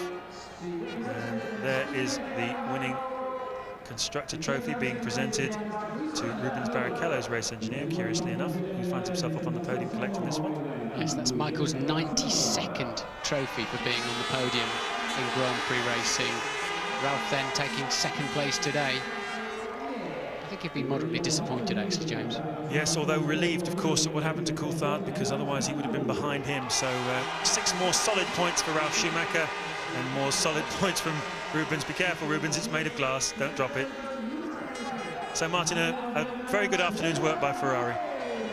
No doubt about it, James, and we're heading off to Silverstone, of course. Can Schumacher do it again? Can Coulthard stop him? Well, 50 up for Michael Schumacher. He's taken a big step this afternoon towards his 4th world title at the Champagne Flow in the home of Champagne here in France.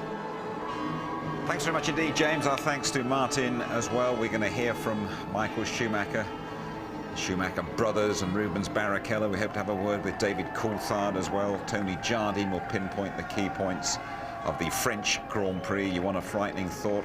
Ross Brawn telling us before the race the best of Michael Schumacher is still to come.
The perfect result for you, not only your 50th win, but you have your brother alongside you on your podium and your teammate. Ralf Schumacher, second place, and Rubens Barrichello in third.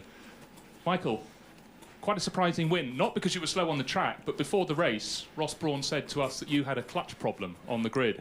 Did it affect you at all? I would say yes. I mean, almost lost the position against David. We came very close in the first corner. I was inside, he was outside, so I kept it going until we see what happened in turn 3. But he pulled off already in turn 1, so the line was clear. But it was quite close. I mean, very close to lose it. And imagining being behind him and then working with the strategy would have been far more difficult. So it was ideal to be behind Ralf, although he was very fast in his first stint. And then we all know what happened. Now, Ralf came in for his first pit stop ahead of you. Then you came in and you came out ahead because Ralf seemed to have a problem. Did you have any problems thereafter? Because you looked as though you had the race under control. I think our strategy worked better, honestly. It wasn't because Ralf had a problem, I guess, at least, from what I've seen. Because they stayed out longer, to my view, so it means more fuel, longer pit stop, and we a bit shorter. My second set was really very good. I was really flying. I did have a little bit of a problem with my third set. I wasn't as fast anymore as I was with my second. So we will find out what's going on there. But anyway, it's the perfect result, as you said before. In Canada, we had 1-2, Ralf, myself, and now we have 1-2, myself and Ralf. And Rubens next to us. A bit unexpected, I guess, for Rubens, coming from where he came. We did a perfect race. So obviously for Ferrari, a very good day. Indeed. Thank you very much, Michael. Ralf, as we just mentioned before, you seem to have a problem with the changing of one of your rear wheels at the first stop. Yeah, they had a pit stop problem. That's why we lost the position, I guess, in first place. But in the second stint, my set didn't work at all. So, I mean, I was so slow, really. I was losing everything, and I had to come in earlier than expected. So I couldn't... If I would have come out in front of Michael, I think it would have been very difficult to hold him behind me. So, I mean, I can be actually happy to sit here in second today, because it was a disaster and really difficult to drive. You were running a different set of tactics to your teammate Juan Pablo Montoya. Did he only manage to get close to you because you had this problem with your second set of tyres? Yeah, I'm sure, because in the first stint I went away on him, was just the second stint. I mean, shame that he had a technical problem. I don't know what he had, but otherwise he would have finished even in front of me, I guess. Okay, thank you very much, Ralf. Rubens, you started 8th on the grid. You managed to pass both of the Jordans on the first lap. Obviously, Mika Häkkinen didn't get to take the start. Are you surprised, come the end of the race, you started 8th, you're up here in 3rd place? Well, I guess a little bit, but in a way, you know, I sorted out my problems that I had yesterday on qualify. Qualify was horrible for me. I never really knew what was going on. The car was oversteering in some places, understeering in other places. This morning, the car felt a lot better. And I was going really well in my first stint, saving a lot of fuel at that time. And Ross came on the radio and said, "Would you like to try a 3-stop?" And I said, "I think so. It's a good idea, because you know then I can be quick on the track the whole time, and you know I might only doing 2 stops. I might only finish in front of the Jordan. So let's try." And I think it was a really good try, and you know I thank the team very much, because it was a hell of a race. But when Ross Brawn made that decision, had David Coulthard come in for his stop-go penalty, because obviously that must have had an effect, because for the last 15 laps of the race you had to fight incredibly hard with David right behind you. Well, I had my first 3 set of tires were really good. The last one, I think I've blistered the rears so early, and that was the problem. I couldn't brake for turn 5, and I was struggling a lot. I mean, a couple of times David almost just put the car alongside me, and but I was able to hold on, and I think, you know, starting from 8th, finishing 3rd is a good achievement. Thank you very much, Rubens. Back to you, Michael. Silverstone, next stop, you have a 31-point advantage. Can you ever start to think about the possibility of winning a 4th World Championship? Unfortunately for you guys, I'm a bit too realistic. We have seen last year, being thrown out by 2 races behind each other, how quickly things can turn around again. Although, you have to be honest, it's a very comfortable lead we're in now, but it's still 7 races to go, 70 points to give away, so there is no reason to start celebrating before it's done. and until mathematically nothing is secured, I will keep fighting as we have done today. Michael, thank you very much. Now, if you'd like to go in your own languages, starting with Michael, please.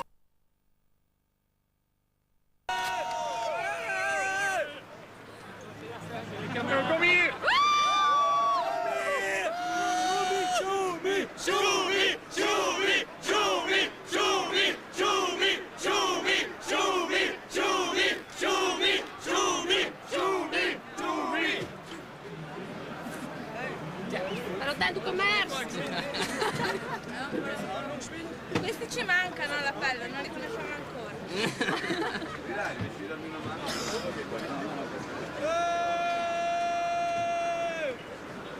Perché c'è tante donne da voi, no?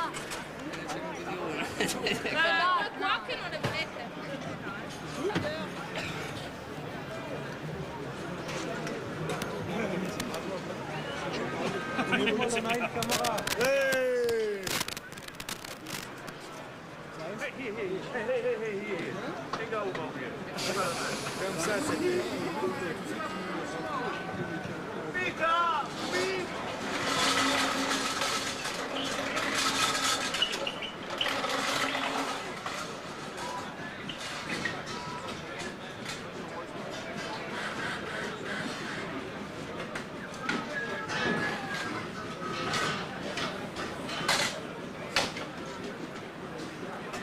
Okay.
toch weer verder kan. Maar Frenz en Schumacher zijn geen vrienden. Montoya op dat moment aan de leiding. Maakt dan een pitstop, valt weer verder naar achteren en valt zelfs uit. Want de motor van de Williams wil niet meer. Helaas voor Montoya, hij had tweede kunnen worden achter deze Michael Schumacher. Die hier even voorwieltje blokkeert aan de linkerkant. Dan Eddie Irvine. Voor hem is het ook afgelopen. Kan zijn Jaguar aan de kant zetten. En hij gaat gewoon onverstoorbaar verder. Maar alweer zijn 6e seizoenzege. Mooi gevecht nog even tussen Coulthard en Rubens Barrichello. Met als inzet de 3e plaats. Maar Coulthard komt er niet voorbij. Hij moet genoegen nemen met de 4e plaats die recht geeft op 3 punten. Kijk, dit was het moment waarop het misschien gekund had. Maar Barrichello blijft er net voor. Michael Schumacher wint. Ralf Schumacher wordt tweede. Barrichello derde. David Coulthard vierde. Jarno Trulli vijfde. En Nick Heidfeld zesde. En dus viert Ferrari feest. Gisteren pole position voor Ralf. Vandaag de zege voor Michael Schumacher. Het kan niet op in de familie Schumacher. Kushandje van Jean Todt. En hij koestert zijn 3e plaats. Mooie opsteker voor Rubens Barrichello. En dan is het weer het champagnebal onder leiding van Michael Schumacher. Die een nat pak haalt door toedoen van broertje Ralf. Applaus voor de nummers 1, 2 en 3. Michael, Ralf en Rubens Barrichello. Schumacher wint voor Schumacher en Barrichello dus op de 3e plaats. Dat is de uitslag van de grote prijs van Frankrijk. Over 2 weken zien we elkaar terug. Dan zijn we in Engeland in Silverstone. Ik dank u voor het kijken. Tot dan.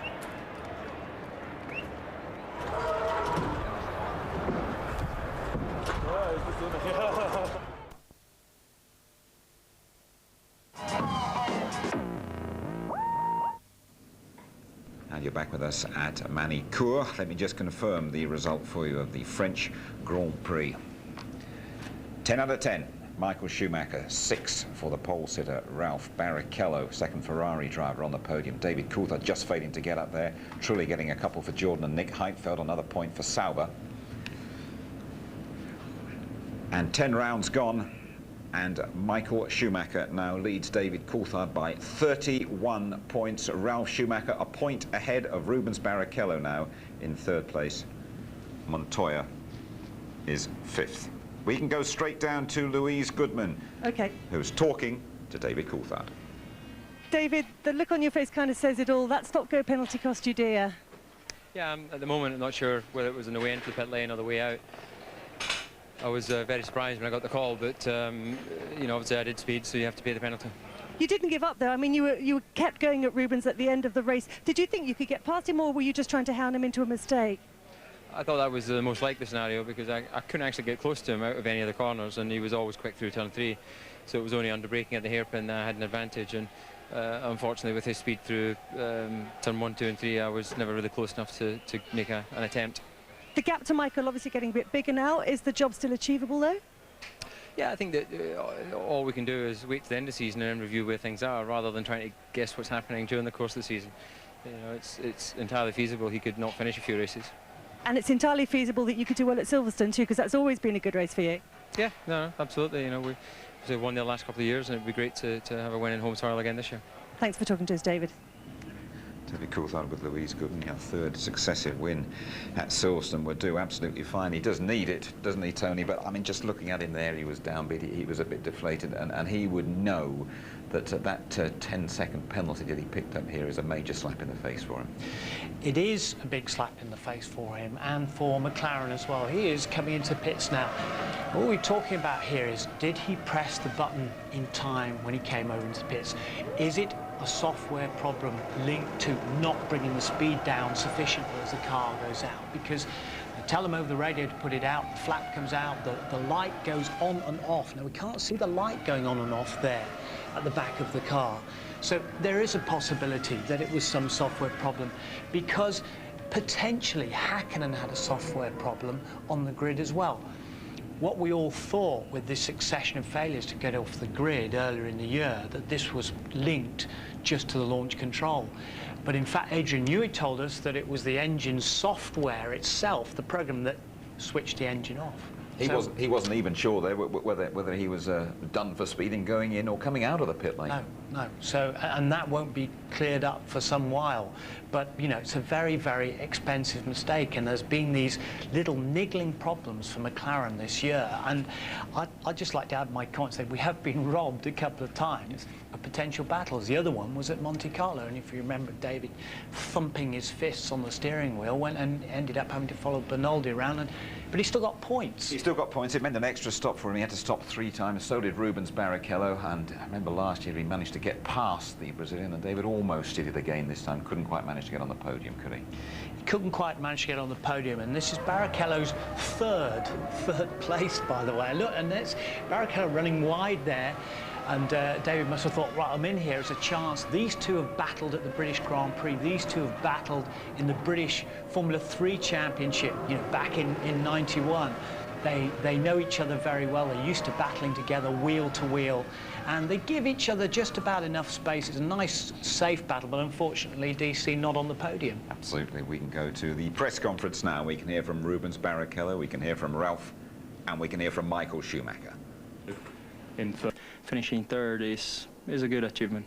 Yeah, I'd agree with that one, Rubens. It means another good day for Ferrari. They are now, what is that, 52 points clear of McLaren. Williams 13 behind McLaren now in that clear third place. Sauber still a point ahead of Jordan and BA Honda. BA Honda are in 6th place. Back with you in a moment to complete our coverage of the French Grand Prix. Hello once again from Manicourt. Tony, let's go back to the start of the race. We were all wondering if there's going to be a bit of payback time. Ralf against Michael Schumacher. And he was reasonably uneventful, I guess, but Ralf got away very well, didn't he? He did get away very well. He said, I owe my brother one, but in the end he didn't need it because it just revealed in the press conference there was a slight problem with the clutch, and Michael was certainly slow away there, nearly got swamped by the pack. That's evidently why David Coulthard got alongside him there, but had to pull off. Let's look again. Schumacher, Michael on the left, but he still does. He just moves across onto the inside as well on Coulthard. Nearly gave him the squeeze there you saw from the aerial view. And David doing very well just to stay out of trouble and not bash wheels with him. God, he's so aggressive off the start, Michael Schumacher. Especially if something goes wrong, he'll steer across to them as well. That's absolutely right. Let's go to the pit stops, and the Williams crew had a bit of trouble, didn't they, with one of Ralph's tyres, although Ralf didn't seem to think that was a crucial aspect of the race. Well, it's the right rear that we've got to watch here at the back. The fuel hose there is still on at this time. We're up to about 7.8. The hand is just up. Yeah, it was just a bit slow by about a couple of seconds to the back, but that can be the heat, you know, generated by that particular tyre on that particular corner. And the lap afterwards, in comes Michael, and it's a very short, sharp stop, 7.7, fabulous from Ferrari, and they're so well drilled and well ordered. And he gets out ahead of his brother.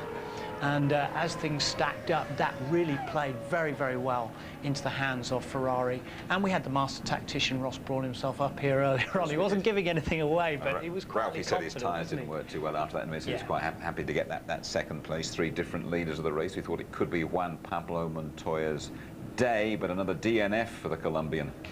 Yeah, you know, it's a strange one, this, because BMW haven't had an engine failure this year. There have been hydraulics failures, like in Austria and like in Australia, but it is very rare, obviously, for BMW to have a failure, and they've done a super job on that engine. But he went on the harder tyres, and he stuck out there, and I must give full credit to Juan Pablo, because he's been building, so he's taking the aggression out these days, and he's trying to learn more about Formula One. I think DNF did not finish. That applies to Eddie Irvine as well. He certainly had his moments in the race, though, and here he is chatting to Kevin Piper. Well, Eddie, hard lines in the end, but what a strong run. No, it's great. I have more fun. This is the slowest car I've probably ever had for qualifying, but it makes the racing interesting. You're always coming up through, and you know, we've great tyres, and that's what I think what's making our qualifying performances a bit weaker, because I think the Bridgestone's aiming more for qualifying, and the Bridgestone guys are getting ahead of us in qualifying, and in the race we're much quicker, but we got to overtake them. But it makes for great racing, but it's hard work. But in the end, it's It's going to be hard work for David Coulthard to pull it back, but Silverstone next time round, he'll be pleased about that anyway. I think there'll be fabulous support there. You're going to see the Soltars out there, you're going to see the Union Jacks, and everyone should really get behind David Coulthard, because that will really give McLaren and himself a big lift. And if he can get the treble, that'll be the first time since Jim Clark that a British driver will have done that. And why not? He's been excellent at Silverstone over the last couple of years. Good, Tony, thank you very much indeed. So next stop, Silverstone it is. Martin Brundle and all of us are very pleased that we're back there in mid-July. This beautiful lineup of Formula One transporters breaks away now and moves to Silverstone for the next Grand Prix. We'd love to see you there. You must come and see a Formula One car driven in anger. If not, watch us on F1 ITV.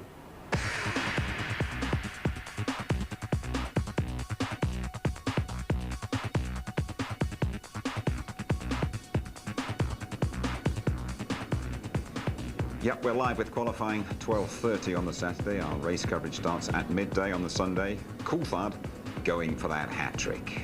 Hi, this is David Coulthard from the West McLaren Mercedes team. Make sure you're watching the Silverstone British Grand Prix here on F1 ITV. ITV F1, F1 ITV. Same difference, David. Don't worry about it. It's going to be Murray Walker's commentary farewell to Silverstone. We're expecting all sorts of Murray-themed banners. We have a prize for the best one on the Saturday and the Sunday. Get riding, get thinking. Okay, highlights 10 o'clock ITV2 tonight, 20 past midnight on this channel. Repeated ITV2, 7:30 tomorrow. No encore for David Coulthard in France. Grand Prix victory number 50 for Michael Schumacher. One more and he equals Alain Prost's all-time record. We will see you at Silverstone. Bye-bye.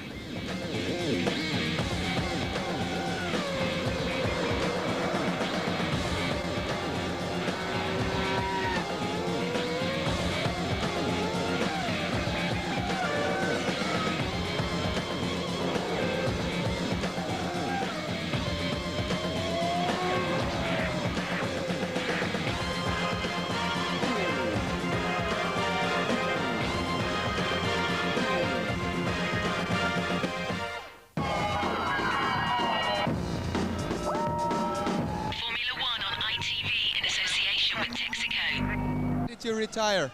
Engine, we had a problem with the engine. It's a bit disappointed, but you know, we've been performing really well all weekend, and it really paid off what we did with the tires. How close have you been to victory? What do you think? It's been getting closer, but you know, when it's time, it'll come. An earlier stop from Ralph could have had been a big help for you. A little bit. I lost a couple of seconds with Ralph there, but you know, it's racing. Thank you. Obviously disappointed, and I have to start with the penalty from your point of view. Well, you're here a little bit quick for us. I don't understand whether it was on the entry to the pit lane or the exit that I was speeding, so I need to have a little look at the data. But obviously the rules are the rules, and if I was above the limit, then you know, we paid a penalty.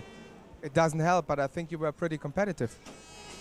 Yeah, I think that with track position, we had a good opportunity to try and race to overtake people. It was very difficult, but anyway, it's academic today. We finished 4th. In reality, how big was the step back in the championship? I don't know. We can review that once we see the end of the season, but at this point in the year, no one can judge. Thank you.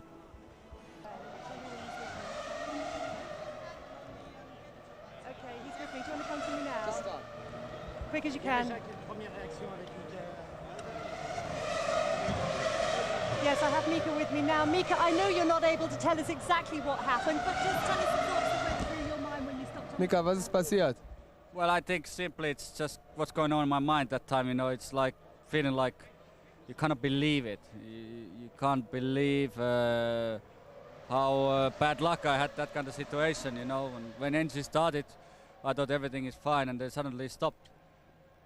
And I just sat there, and the team mechanics tried to do everything to make the car to start again. So I was super disappointed, but I walked away again and said, well, just have to look the future and try to still to look very positive, you know.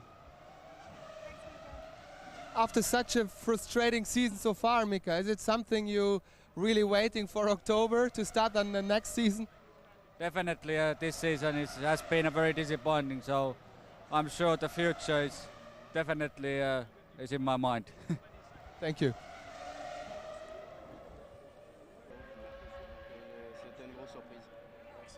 Jack, you look pretty competitive. So what was it today? Yeah, the car was sliding a lot, but was quick, surprisingly. But then, I don't know, something electrical, the car just switched off. You think there's still light in the end of the tunnel?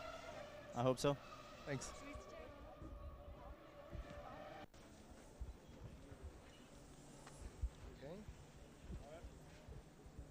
Patrick, at the end, second position, but I think close to victory. So what went wrong at the end, not to win here? Well, we lost the lead in effect at the first pit stop. We had a problem at the first pit stop, and then I haven't spoken to Ralph since, but he wasn't very quick on the second set of tyres. And anyway, second place is better than out, but pity about Juan Pablo's situation, otherwise he would have been very close in there as well. You had a little discussion with Ralph, I think, on the radio for the second pit stop. Can you tell us about it? I didn't. No, I don't talk to the driver directly. It's all done from the pit wall by either Sam Michael or Craig Wilson, his engineer. So, no, there was no great discussion at the second pit stop. So whose decision was it to do the second pit stop at this time of the race? It was the team, really, because we certainly asked him to come in because he was going very slowly. Juan was behind him, able to go a lot quicker, and it wasn't so much that we were worried about Juan's position, but Barrichello and Coulthard, by Ralph having a problem and going so slowly, it was pulling both of our cars back into Barrichello and Coulthard's clutches. So we decided that it was in the best interest for our team generally to call Ralph in. I mean, it's over now, but just guess if Ralph would have been in a bit more. Was there a real chance for Juan to win today? Well, certainly Michael seemed to be slowing up a bit at the end. I suspect they may have had some temperature problems or something like that. He was certainly taking it quite easy, but yes, it's always a factor, but you know, both guys are there to race and make the best of their equipment. Yeah. So at the moment, how would you see the gap between Ferrari and you? Well, I mean, again, phenomenal reliability from Ferrari that they achieve, and it's showing up in the points they have in the Constructors' Championship relative to everybody else. And, you know, we've still got to be a little way to go before we can achieve their level of competitiveness and reliability. Thank you very much. Okay, thanks.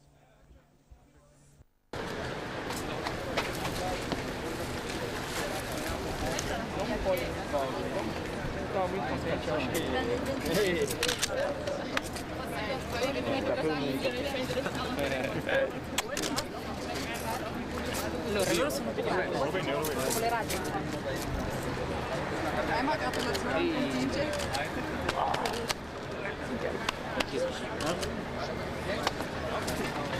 Ja, was heißt das jetzt für Sie? Das heißt, dass es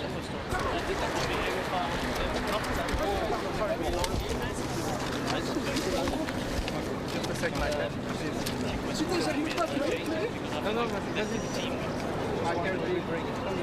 Michael, please. Come my son, please. Thank you very much. You are great. Great champion. Nice.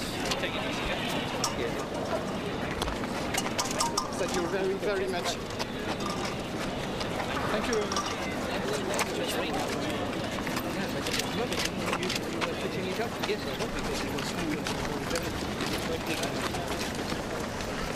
Give a little bit of this race, guys. Yeah, you too.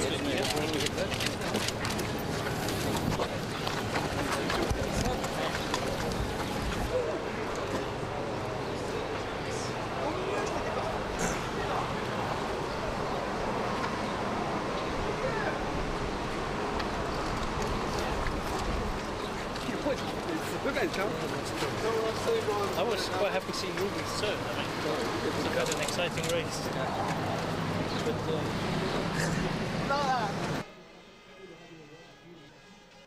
Was it the first quick pit stop? Yes, I mean, that was a crucial one, and we knew Ralph had a very good set of first tyres. We knew their tyres were good when they were scrubbed. We hoped they'd have a good second set, which is what happened. So this middle stint was a crucial stint. Michael knew it, and as always, he did business. Whose decision was it to doing the quick stop? The team's decision. And at the moment when Juan Pablo was holding up by Ralph, was it crucial for you? Yes, I mean, I could see a lot of activity in the Williams pit, so they were obviously trying to decide what to do, but it helped, sure. But I don't think the gap was that significant in the end. Coulthard's penalty, a big step in the championship? Well, it didn't help him, that's for sure. Thanks.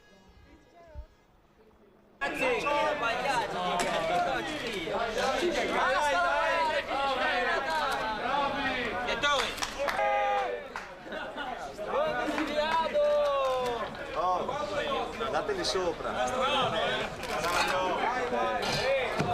Aveva appena pulito la macchina.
Jusqu'à maintenant, tout le monde est en pleine contention. Extérieur, pole position, la BMW Williams de Ralf Schumacher, intérieur, la Ferrari.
looks like something is seized.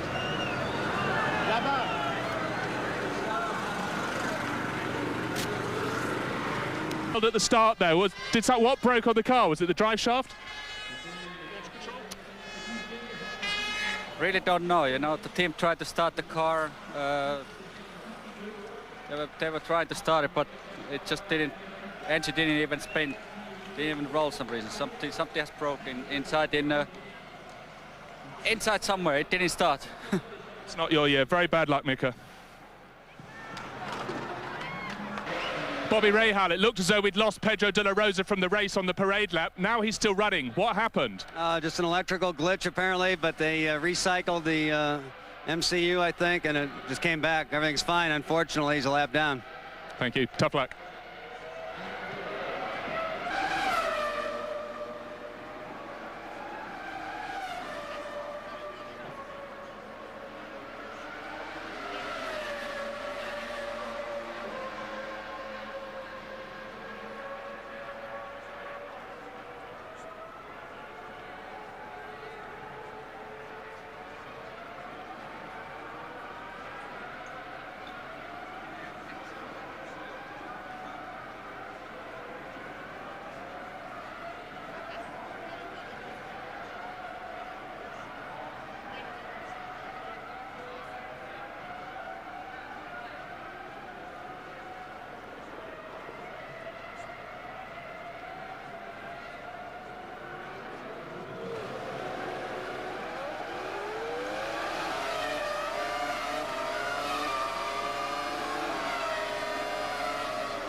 Jack, what was the problem? The car just switched off, basically. I'm not sure why. No warning, just kaput? Yeah, suddenly. Tough luck, Jack. Thank you.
Juan Pablo, great race. What happened?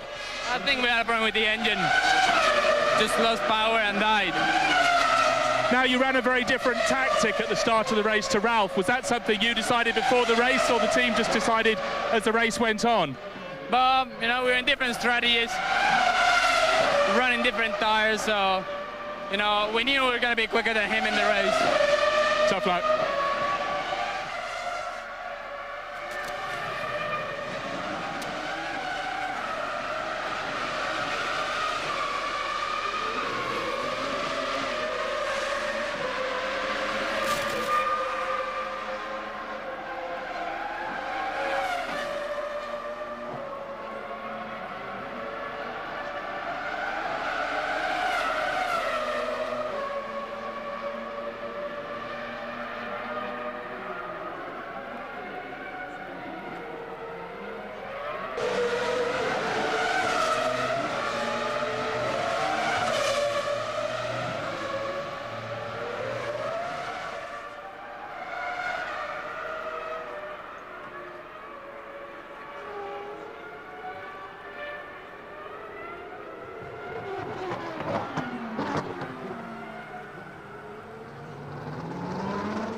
And hello once again from Manicourt in rural central France, where Michael Schumacher, Ferrari's most successful driver of all time, has won this race for the 5th time in 8 years.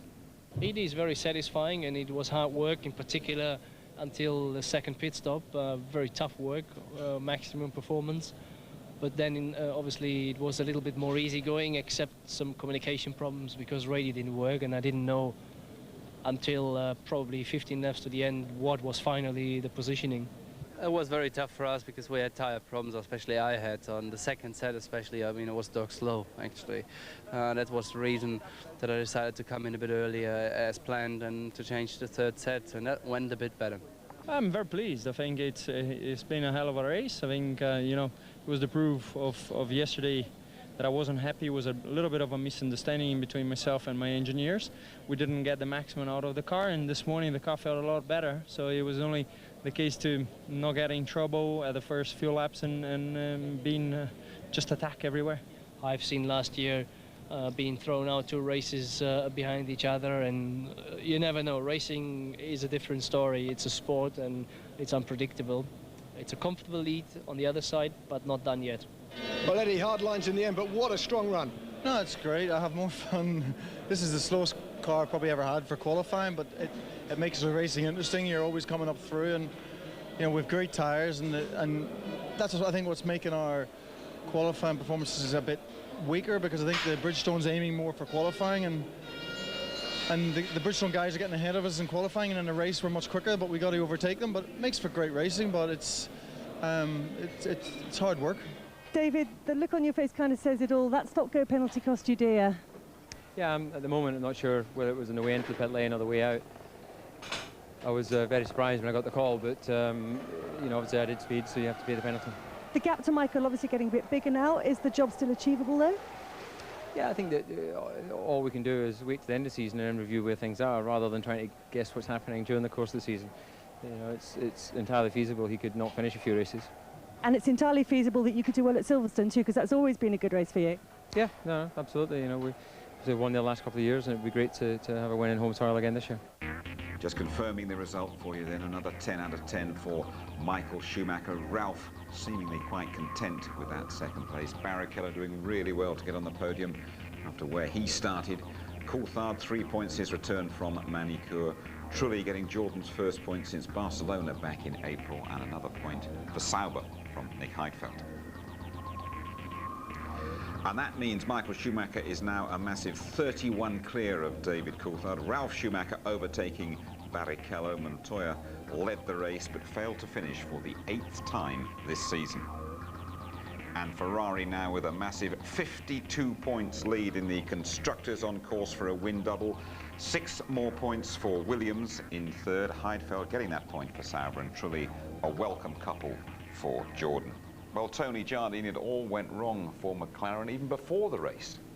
Yeah, well, this is what I'm wondering, Jim, whether there's a link between what happened to Häkkinen on the grid and what potentially happened to David Coulthard in terms of perhaps the software not working on the speed limiter. Look, here's Häkkinen. He was stuck on the grid in Brazil. He was stuck on the grid in Austria. His clutch went when he was leading in Spain. What terrible, terrible bad luck for Mika Häkkinen. Just 9 points.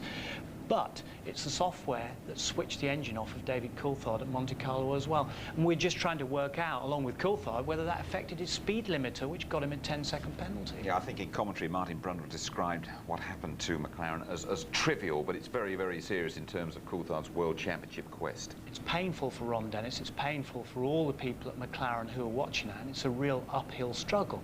It's not outside the realms of possibility. Of course they're going to work hard and keep their heads down and hopefully win at the British Grand Prix, but it's far from trivial, you know, and it's so complex, the software systems of Grand Prix cars.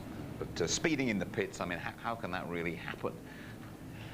Well, all that can happen is that the driver potentially, and this was the pit stop at the time, they were all going on, and David was briefly in the lead at this point, lap 27, 9.1 seconds, thinking all was well, no problem.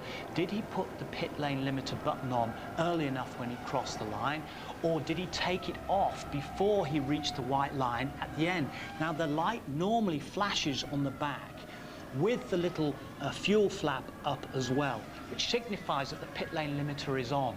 And we didn't see it flashing as he went out there. So was there a problem with the electrics of the car? And this means that he came in just 3 laps later for the stop-go. Groans all over United Kingdom.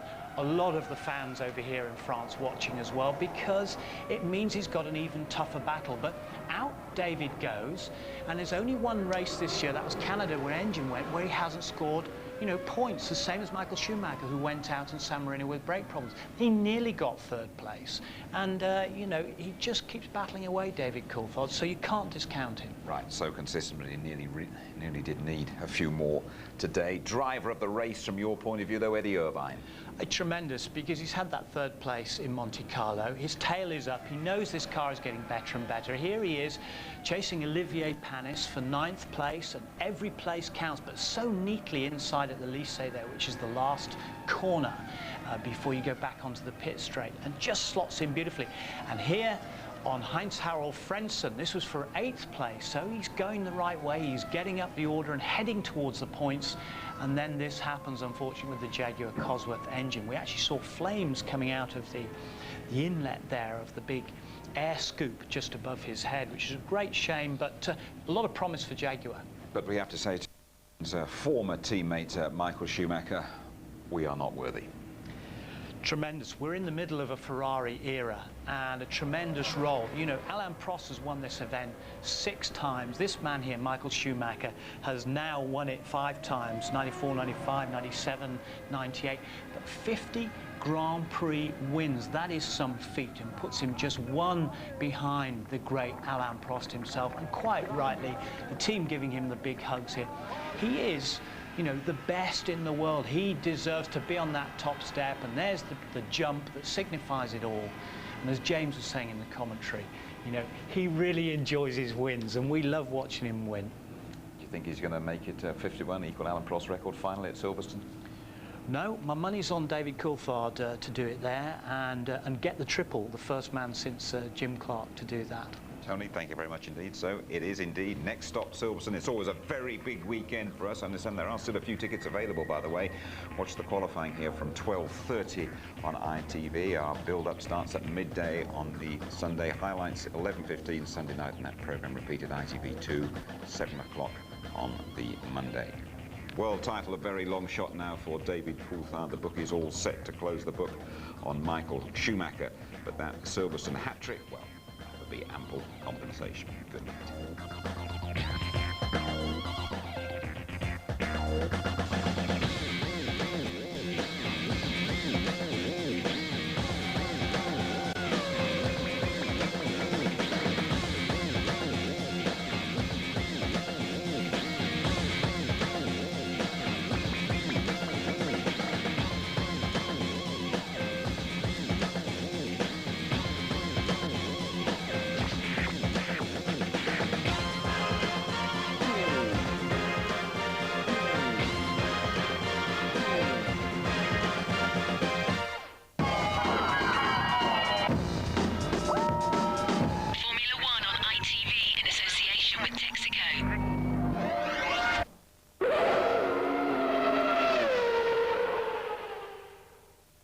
If you'd like to know more about Formula One, the website address sponsored by Foster's is www.itv-f1.com.